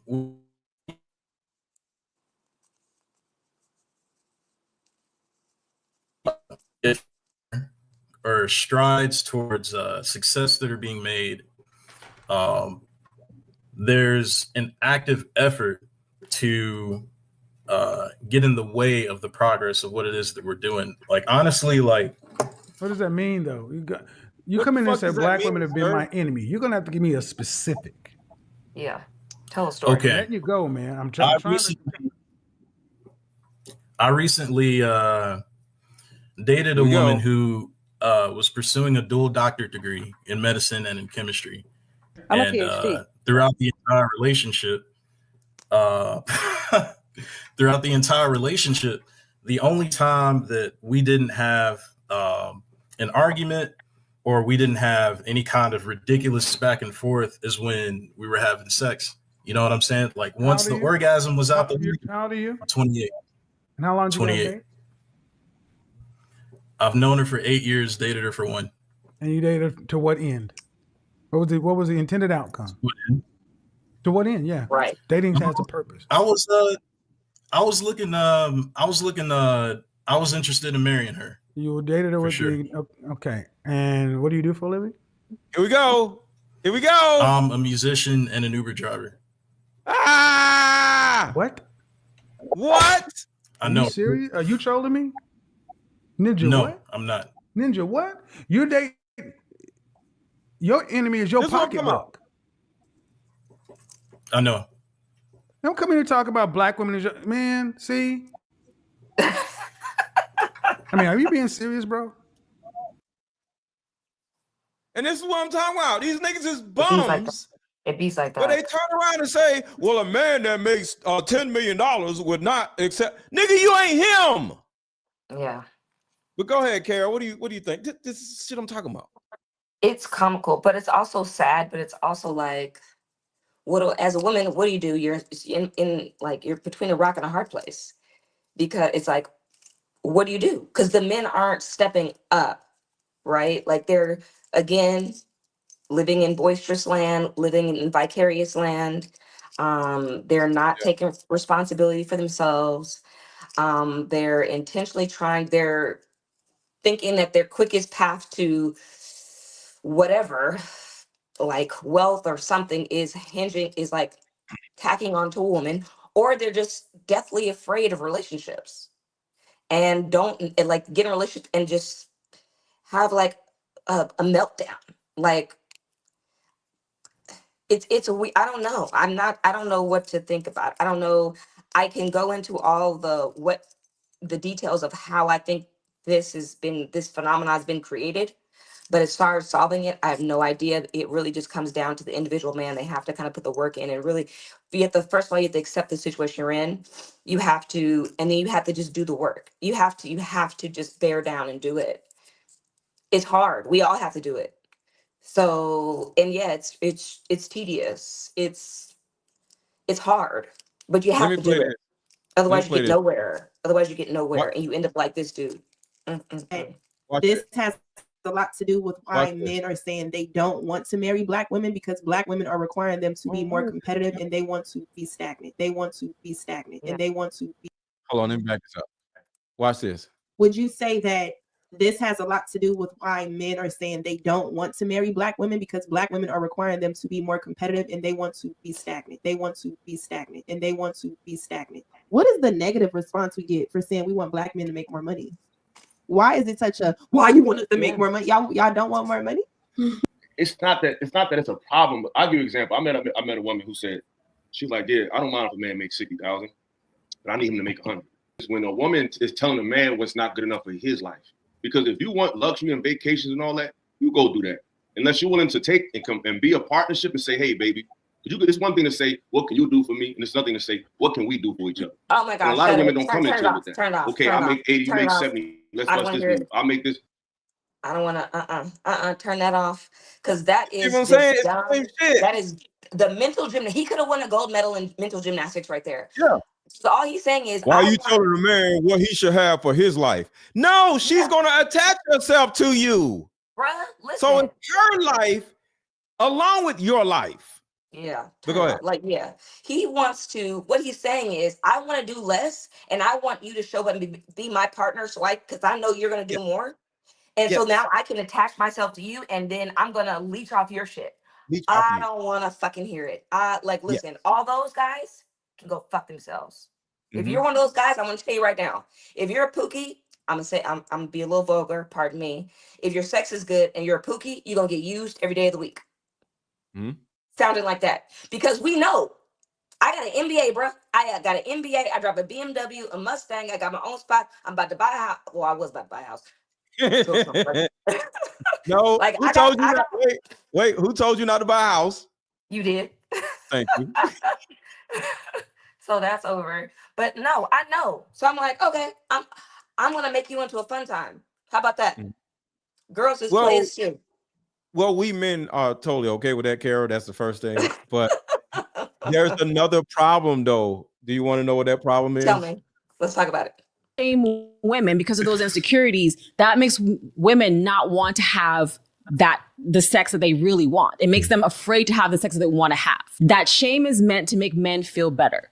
So now it's like, I would have more sex, but they're going to call me a whore. So I'm not going to do it. So I'm just going to settle for this little penis man that I met one time. And now I'm having horrible sex the rest of my life so that I don't hurt his ego.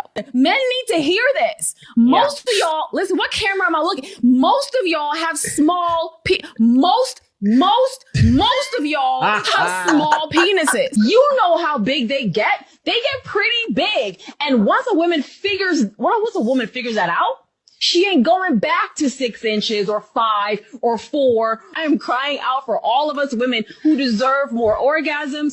When women are able to make more educated decisions, more men get rejected. It's that rejection the male ego cannot stand. Which is why there are incels in the world, because they're being rejected. Which means that if she's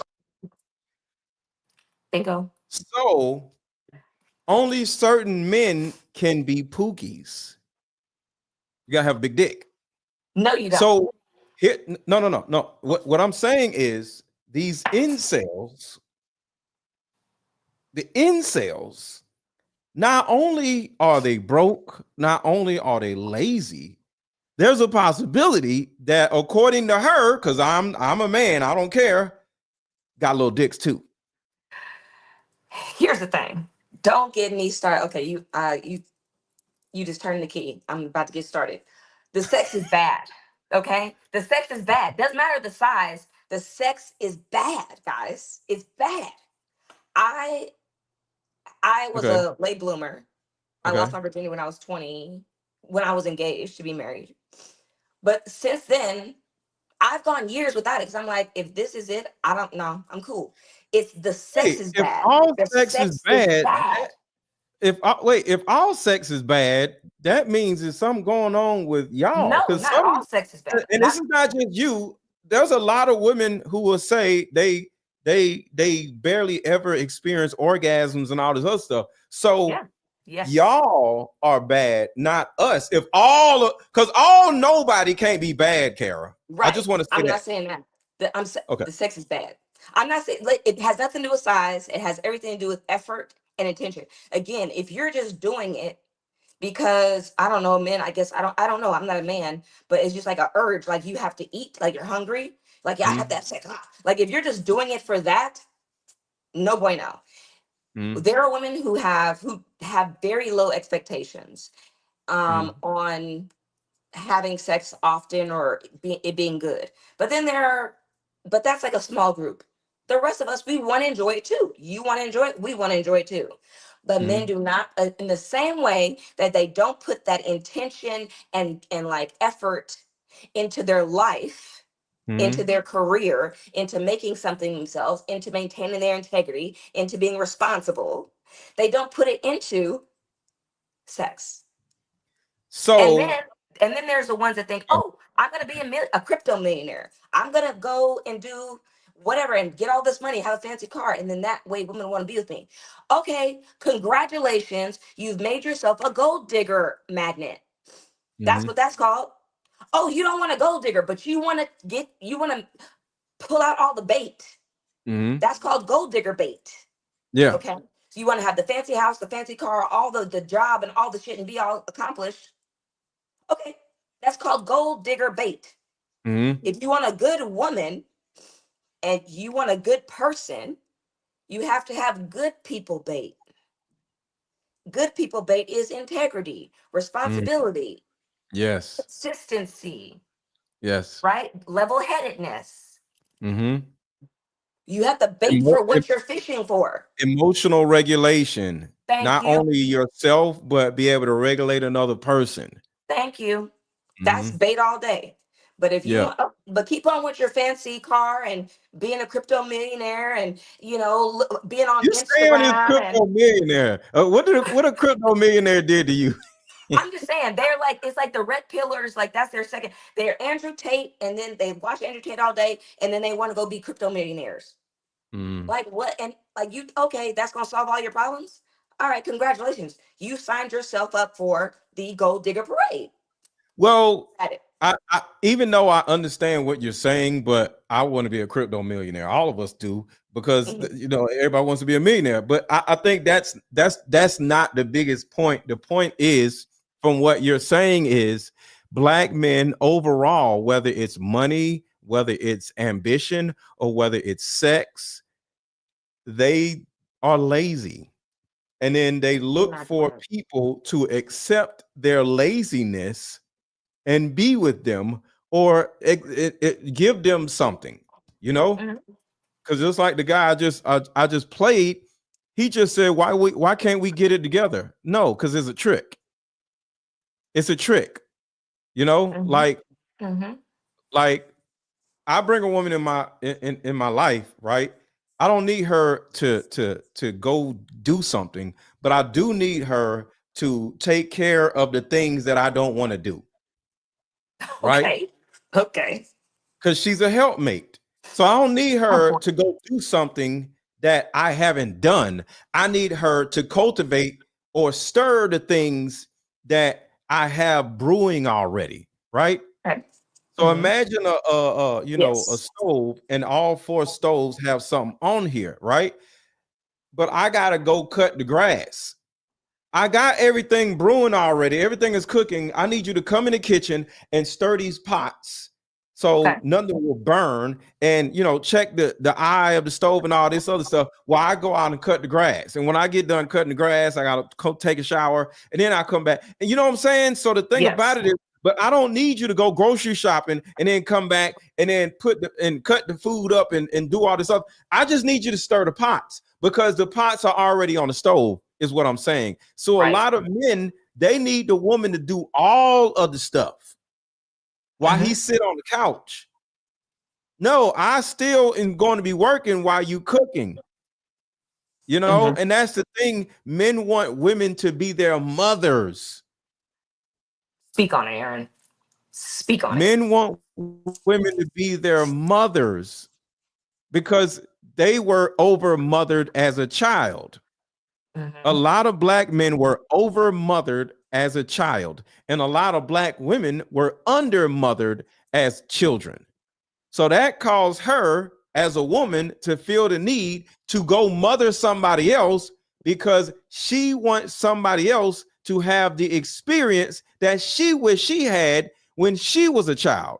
And then he, because he was over mothered, he looks to go live that same life that he lived when he was a child. So he gets with the under mothered woman and he's over mothered and she starts over mothering him.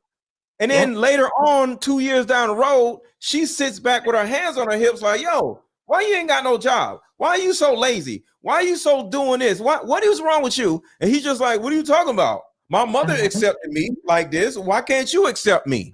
Right. That's called a reinforcement loop. Reinforcement loop. Facts. Yes. So we look to live out or live vicariously through other people or live out our own childhoods with other people. Yep. You have to grow up, people. We got to grow up. It's hard. It takes intention. It takes attention. It takes energy. It takes money. But it's worth it in the end. But just to continue this, it's not good. We can't keep doing this. Can't keep doing this. Yeah, we can't keep doing it. So all this like looking to other people to like, oh, I'm going to just hitch my wagon on this person. They're going to go do it. And I'm going to just sit here and chill out. There's no chill out. If you haven't put the work in, there is no chill out for you.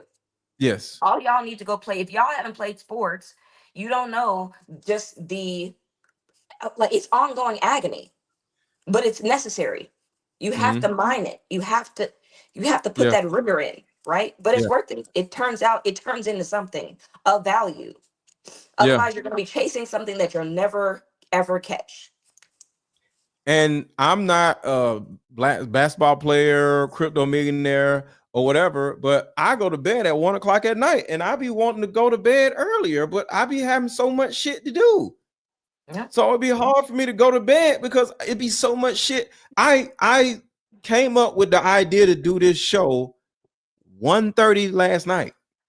And I put together the thumbnail and all this stuff. I ain't go to bed till like 2:30. Yep. So stop prolonging the pain. Get in there and just it's meant to beat you up, but that's also the thing. It's meant to change you. You are supposed to change. You're supposed to go through a process. Like a little caterpillar turns into a butterfly. There's a process there. Like you are supposed to change. Let me say this. Yeah. Before the caterpillar that's on the ground, I want y'all to think about this. I'm glad you brought that up. The caterpillar is on the ground, right? In order for the caterpillar to grow into a butterfly, what does it first have to do, Kara? It doesn't have to hang from a little branch and turn into a little, is it chrysalis? Yeah. Think about this. How does it get to the branch? Climbing. Imagine a grown person climbing a tree. That's kind of tedious, right? But imagine if you're a caterpillar and you're like 1/4 of an inch tall versus 5'9" or 6 feet tall climbing a tree. How long does it take for a caterpillar, not a human, for a caterpillar to climb up a goddamn tree, to hang off a branch, to build the cocoon to be in before all the other shit has to happen? Right. So the caterpillar has to spend probably 4 months climbing up a fucking tree before it starts building the goddamn cocoon. So it has to go through all this shit. I'm sure it takes I don't know. It takes a month, 2 months to climb up. I don't know. Maybe a week. I don't know. To climb up a whole fucking tree to get to a branch. Yeah. You know how far a branch is from the ground? I don't know how long it takes a caterpillar. It may take an hour. I don't know. But it has to climb up the fucking tree to get to the branch first. And a lot of you niggas don't want to put in the effort to get to the branch, let alone put in the time it takes to stay in the damn cocoon to turn into a caterpillar, which takes another month or week or 2 months or whatever. Yep. But they want the woman, they want the money, and they want the respect without earning it. They want to run around like Shedeur Sanders, who ain't accomplished too much yet. Talk about I'm legendary. Shut your ass up and sit down somewhere and go do the fucking work. Climb up the tree. Climb that tree. And let me hold on. And let me say this for anybody that disagrees with me. Said, shut the fuck up. Hold on. Something keeps We have to getting get in the back way to every this. time. We have to get back. This is important. Huh? We have to get back to that one, the bad sex. This is a big deal. This is a big deal. This is a big deal. Not a lot of women say it. I'm gonna give y'all the cheat code. I'm telling you, that's a big deal. We gotta talk about that. All right. Here. And for anybody who doesn't like what I said, shut the fuck up. Shut the fuck up. So, okay,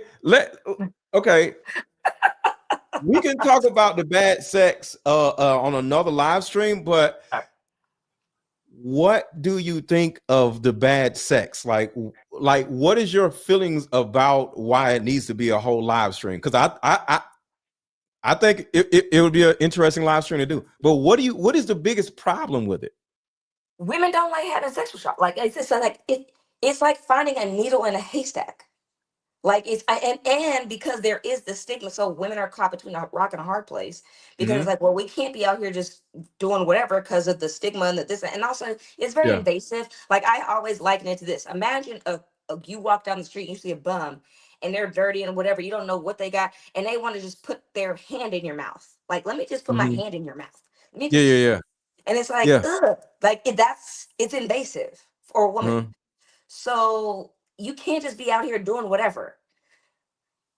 But it's like, okay, a guy could have everything, but then the sex is just so terrible that you feel creeped out because it's like this person is on top of you and like making all these noises, and you're just like, I don't like this. Like, I hate this. It's like a bum sticking there, and you're just like, ugh. Like that, it gives you the creeps when the sex is bad, right? Because it's very invasive. And men want to talk about, oh, woman, she's a hoe, listen. They're probably just women that are fed up and like, fuck it, I'm gonna go and find out who got it, like who got, like, you know what I'm saying? Because it's just so. But according to you, horribly bad. No matter what their it is, they are still bad at sex. Because you said no matter what size the man is, it doesn't matter the size. Bad. Okay, so what I'll is say the it? this. He said, "Who got it?" Every woman is different, Kara. Just because I'm good at sex with this woman, okay. Okay, let me think about. I have to figure. Because I think overall, women experience me somewhat the same and somewhat differently. Because I can have a bad mood and give out bad sex, but I've had I can't really say that every woman experiences a man the same, but every woman experiences a man the same at the same time. I don't understand that. I mean, okay. There have been men that I've been with who size-wise should be fantastic, but they're lazy and don't do anything. Just sit there. That's what I'm saying. Sometimes I can be lazy and have bad sex because I don't really care or whatever. So I think because I'm not saying I have the best sex or nothing like that, but I can say that women have experienced me in a very positive manner, right? But I have been experienced in a negative manner also. Okay. And that's And a woman fine. the same woman has told me that was bad, but this was good. The same woman. So that's what I'm saying. So a woman can experience bad sex and experience good sex from the same man. Okay. I'm gonna give you a little secret. Okay. You ready? Okay. If it's good, it's good. And it's also true, like, right? Like there is, okay, so I learned this as a virgin, as an adult virgin, because as an adult, I can articulate more, right? Like there is a thing, like just how you can be compatible with someone, like just personality wise, it's the same thing sexually. So if you're not compatible, you're not compatible. It doesn't matter how big, small, whatever it is, fill in the blank. If you're not compatible, you're just not compatible. That you could be the greatest ever, but if you're not compatible, you'll always be bad. But if it's good, even on the bad days, it's still good. I'm not a woman, so I can't say A, B, or C, or yes or no. I have to listen. But I've experienced a woman being like, that was amazing. And then the same woman be like, I want that again. And you lazy, or you getting lazy. And that was not amazing, but I want That's a this. motivation. That's a ploy for motivation. It's like, how do I not geek out and let him know I like that a lot? And try to like, she's trying to motivate you that to do whatever you was doing, because maybe in that one thing you did something new and she was like, "Ooh, what's that?" Right. And that's do what I'm that saying. again. We can get lazy sometimes, and then I'm not doing that or enough of that or that, in a certain angle or that, because we get lazy. Like we can get lazy, and next It thing you could know, not we even be just be lazy for lazy. like It could a just month. be, it could have just been like you did something that she was like, "Ooh." So it wasn't like not being lazy. It's just like discovering something new. So it's like, oh, how do I inspire him to do that more? Like, what was that? Because it might be new for her too. Like, it might have caught her off guard. Like, oh. So how can a woman or how can a man accomplish the compatibility? Because you said size isn't an issue. Yeah. It's effort. Is what? Like, explain that. Yeah. So, I mean, the best sex I have had is with a man who's not that big. Okay. I mean, the best. But it's like What happened or what didn't happen? What did he listen to you? Did he do this? What did he do? He's authentic, he's emotionally present, he's mature. He's a dad also. Dad, talk about the single moms. I'll take a single dad. Shit, I'll take him. Like Okay. dads have dad energy. We like that shit. What does So that yeah. mean? What exactly? Because we're talking about sex in particular, right? Right. So I want the audience to get a understanding of what you're saying. So there's dad energy when you got clothes on, and there's dad energy when you ain't got no clothes on. So what is the dad energy in the bed, in your opinion? Okay, like he's studying me. Observant.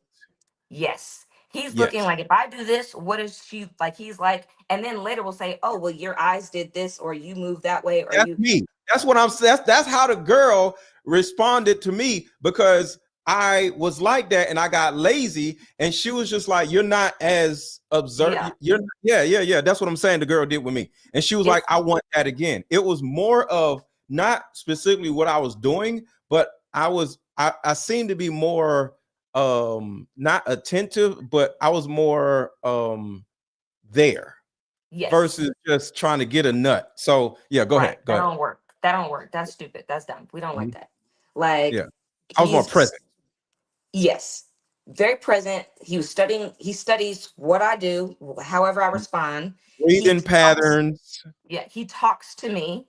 Yes. And he also just can he doesn't freak out.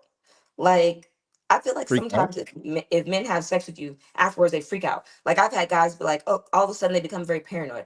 Oh my gosh, you must be married. I'm like, married where? Like, where's the ring? Like, Wait. where's I don't understand. We Like have sex with you, and then we're they get paranoid. paranoid. Like, oh, you're gonna cheat on me. Oh, you're gonna do. Oh, you must be married. Oh, you must be crazy. Oh, you must be this. It's like Why? I I don't don't understand. know. I don't know. But he's very like emotionally stable and consistent even after fact. He's not like flipping out and like being I and need to all of a sudden understand the flipping out. Like you have sex with a guy, and and they turn into a control. Because I feel like this is my observation. I could be wrong. Everybody let me know if but this is just my observation. After a man has sex with you, after they've tried for a while to do it and they finally do, then all of a sudden they feel like they own you and they want to like, they become more controlling, they become more oh yeah, overbearing, they yeah. become more like, and I feel like the accusations are not really accusations as much as they are like a means to try to like keep you in line, right? So then you just start to be more, oh, let me So let me show him explain. that I'm not. Let me Huh? explain. Because on the Joe Budden podcast, they were just laughing at the cornball dude. What's his name? Ice. They was just laughing at him because he does not let his girl go anywhere without him. They just moved. They just moved out to wherever the Joe Budden podcast is. I guess is in New Jersey, right? They just moved out there, and he literally said on the show that he doesn't. They go everywhere together, and they started looking side eye like niggas don't be wanting to go everywhere with their girl. He was like, no, we have fun. And he was like, no, we be wanting to get away from my girl. He's like, I'm not the same. And it was like, we know you, bro. Go on and tell the truth. He's like, what are you talking about? And they literally came out and said, Ice does not want his girl to experience another guy because he knows how lame he is. Yep. They said this. He didn't say it. They was like, just be real. Like you know that if she runs across a real nigga that is different than you, she's probably gonna leave you. Yep. So what you're saying is some guys that have low self-esteem, they spend all this time getting you, and once they quote unquote got you, they think you're theirs, and they don't want somebody else to take you because they have so much low self-esteem where they're worried that it's easy for somebody else to take you because they know what other men are doing versus what they're doing. According to what you just said, a dude having bad sex probably knows he has bad sex with other women. So once he had sex with you, now his job is to find other ways of keeping you other than the sex. Yes. Yes. And I don't know what it is. I don't know. You tell me, you're a man. Is it a thing where men feel like, oh yeah, I had sex with her, so now I got her like I got her. I'm the opposite. I have sex with you. I don't want you. I want you, but I don't want you because I don't. Okay.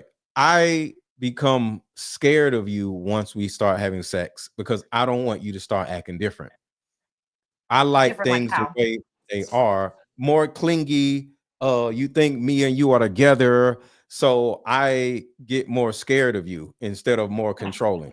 So I don't act different, but once we start having sex, I'm already cognizant because just like you said, you have to be observant. I'm not observant of the woman just through sex. I'm observing when we're walking down the street and just how we talking and everything. And after we start getting together, whatever, if there's a scenario where we agree that we're not in a relationship, I don't want you to start thinking we're in a relationship because we start having sex. So I become a little more scared of you after we start having sex because I'm like, all right, I hope she don't start thinking we together or start being controlling of me. Interesting. Okay. I didn't know that. All right. Noted. So I get more afraid of a woman once we start having sex. I don't get, I'm not the other way around. Interesting. Interesting. Okay. That makes sense. I hear it. But hey, I think in general, more men could. If you really want to stop having women problems, get your sex game together. Like French kiss. Like I don't know, like do more things that are little. You don't have to be romantic, like swoon some woman and like act like you're gonna marry her, but be a little bit more present. Like provide a consistent experience. Then whatever that experience, like if you guys say we're gonna go on a date once a week and have sex once a week, do that. Like, but do it consistently. Be present. Be all the way there. Don't try to like all the little games. I want to act like I'm not interested, so she'll like me more. That shit don't work. We don't like that because once women, first of all, women can see you coming. We can see. We can see it. We can. Okay, just how you can clock women, we can clock men too, and we can clock all the game. We know all the strategies. Men have been trying to run strategies to have sex with us since we were fucking 12, bruh. That's why I just come out and just say I want to have sex with you. I'm not Thank you. going through Just all the say it. extra shit. I'm not. Yeah. Yeah. Yeah. I Don't do literally all. walk up Yeah. to a woman at a bar, and I don't do it all the time, but depending on the scenario, depending on what's going on, depending on how I'm feeling, I'll just walk up and just say something, Welcome to say and something. just say what I think, and it could literally be that, like, hey, I don't want no relationship. I just want to, I just want one. I walk up to a woman and be like, I don't mean to be rude, but I just need one time. Like, you are so this, you are so that. I just need one time. And You know, then women, yeah. sometimes a woman has said, I haven't done this a lot, but I've had a woman say, okay, why just one time? Mm-hmm. So yeah, I Yeah. walk up, I'd be like, excuse me, I don't mean to be rude.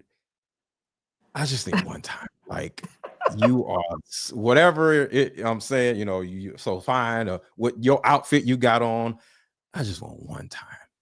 And she'll start laughing. I've never had a woman be like, get away from me. It'll be like a little laughter, like, excuse me, you know what I'm saying? So yeah.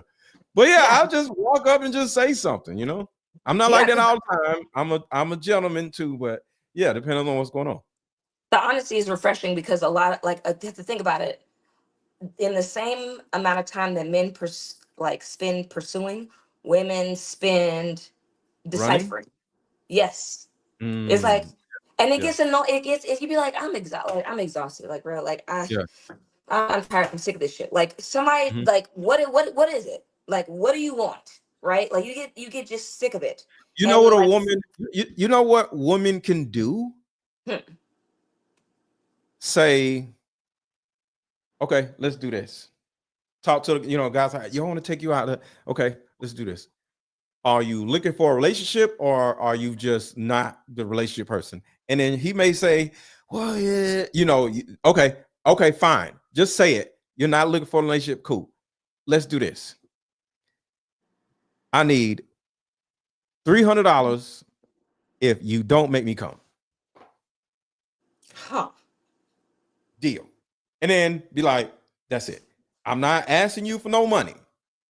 But if you trash in the bed, I want $300. And he knows whether he's overall trash or overall good. And he's going to be like, shit, let's do it. Mm-hmm. And he has to give you the $300 before y'all have sex. And this is what's crazy. Women value the orgasm way more than the $300, the $500. Yes. If you just tear that back down, or I'm trying not to say nothing crazy, but so I'm trying to pull back. But if you do well in the bed, she will want you to come back. So she can probably get the $500 later, but she's not going to take your $500 and come if it's good. $300, she might take the $500. I don't know. I'll raise you It has $1,000. to be a low amount. It has to be like $300. I'll raise I you had to think about $1,000. it. Huh? I'll raise you $1,000. Yeah. Like yeah. Like so you'll relinquish 1,000? yeah. Yes. That's what I'm saying. That's what I'm saying. The sex is too much focus on. I mean, okay, yes, you have to get your baseline life together, right? Get a job, be consistent, have a car, be decent, put food in your refrigerator, don't be a weirdo, like have clean sheets on your bed, like something, right? like have a bed. I've been to grown Have a men's bed. houses. They don't, and Crazy. they don't have a bed. I'm like, I'm leaving. What? You sleep on the mattress on the floor? What you doing? Wait. How did you make it to his house and he had a mattress on his floor? I didn't know that before I got there. Okay, he didn't. Okay, wait. I So gotta ask. this guy actually, Hold this on. guy. Did he look like this? I am, but the finances is definitely something No, that I'm no, working on. no, hell I'll no, say no. this. A black He had I'll to say look this. like this. He had a mattress on the floor. No, he didn't. He was actually a very accomplished graduate from Stanford Law School. Actually played a What? year in the NFL. A mattress? A mattress on the floor. I was like, you don't have. I was like, hold on. So you have a kitchen or like a dining table, but you don't have a bed. How did you make it? I just want to know. How did you make it to his bedroom? Did he have furniture in the living room? Yeah, but this is my first time at his house, so I didn't know what his house looked like. I get it, but what was the rooms looking like before he got to the bedroom? That's all. That's what I'm asking. It looked basic. Like it was like you walk in, there's a hallway, there was actually a little bench, there was a table Did in he have the a couch and a TV and shit? he didn't have a TV, but I don't judge people because I don't have a TV. I don't own TV. But he had a living room set. Like the living room looked like a Okay, so living he had a room. living room set. Okay. Yeah. But then I Okay. was like, you have a bed? You have a bed? That's weird. So no. Okay.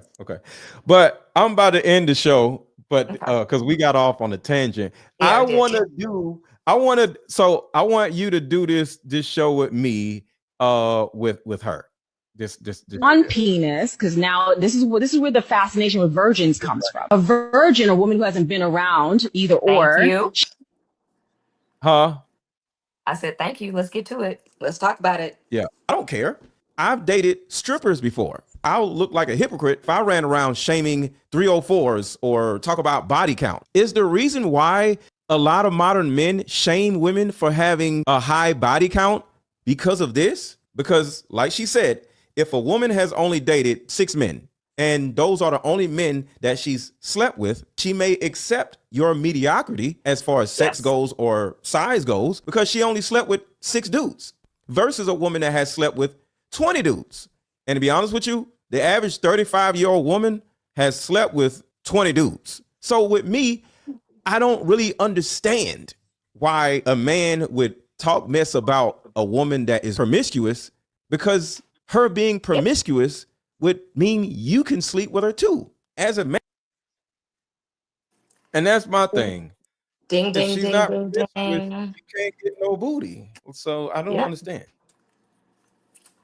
Okay, so We'll talk about we're it. gonna do that show. We're gonna do that. That's gonna be Okay. fun. Okay, cool. All right. All right. Well, thank you for pulling up. So I'll hit you up and we'll probably show like probably tomorrow or day after tomorrow. Okay. Okay, cool. All right. All right. See you later. All right, y'all. So I'm gonna end the show today. I mean now, but I think this was super dope. And I like where the conversation actually went. But I hope y'all replay this and really see the similarities between how black men seen Shedeur Sanders as a victim of the NFL when black men do women the same goddamn way every fucking day, you know? So it is what it is. Frankie says, come on, bro. High body count is a woman you don't want to marry. You're not marrying none of these fucking women, Frankie. And that's the thing. Y'all like to put somebody marrying you, not you marrying her, because your ass ain't gonna marry nobody, but somebody marrying you over her head so she won't go out and explore different dicks. Now, there's two sides of this.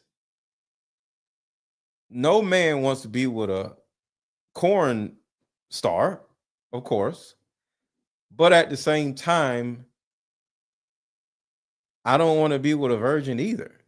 But a lot of you men want to be with a virgin because, like Kara said, your sex is trash.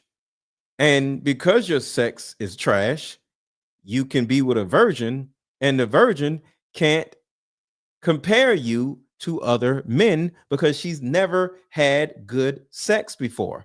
So she now sees you being this mediocre person as the best thing since sliced bread. And that's the problem. Y'all get on my nerves with, oh, nobody, your high body count, nobody's gonna marry you. You niggas ain't marrying nobody. Some of you, not you, Frankie, but some of these niggas is gay. These niggas ain't marrying no goddamn body. He ain't talking about getting married to no goddamn body. Nobody's going to marry. But that's what they try to do. They try to make women accept being with him in hopes that she's going to be the one that he marries. But he ain't marrying nobody. He ain't marrying nobody. So we talking about short time, fun time then. That's all y'all do. What are you talking about? You niggas can't keep no woman. And women can't keep no man. So in all honesty, that's all of us out here doing. Hence why so many diseases and shit out here. So it is what it is. But I'm out of here. Y'all have a good rest of y'all day. And buy my card game. While we meet up at a coffee shop and play this fun dating card game. We'll have fun and see if we're compatible all at the same time. Ooh, what's the name of the game? It's called Deeper Discussions. I'm down. Okay, meet you at 6. Fellas, buy this card game. Ladies, buy this card game. Buy about 2 or 3 card games. The main reason why people can't stay together isn't because they don't like each other no more. It's actually because their present family issues come up or their past family issues come up. But when you play Deeper Discussions, you'll be able to understand a person's family issues up front. This game can be played with either 2 people or an entire group. So have fun. Question number 1. Name a time when money was the main factor why a relationship went bad. Deeper Discussions Dating Edition. Again, these cards are good for vetting a potential boyfriend, Candidate. a potential girlfriend, a potential husband, a potential wife. Actually, these cards are so soft and silky, by the way. Like they ain't gonna get really wore out. durable. A dating card game for introverts who have a hard time asking the much needed compatibility questions. Deeper Discussions, the card game.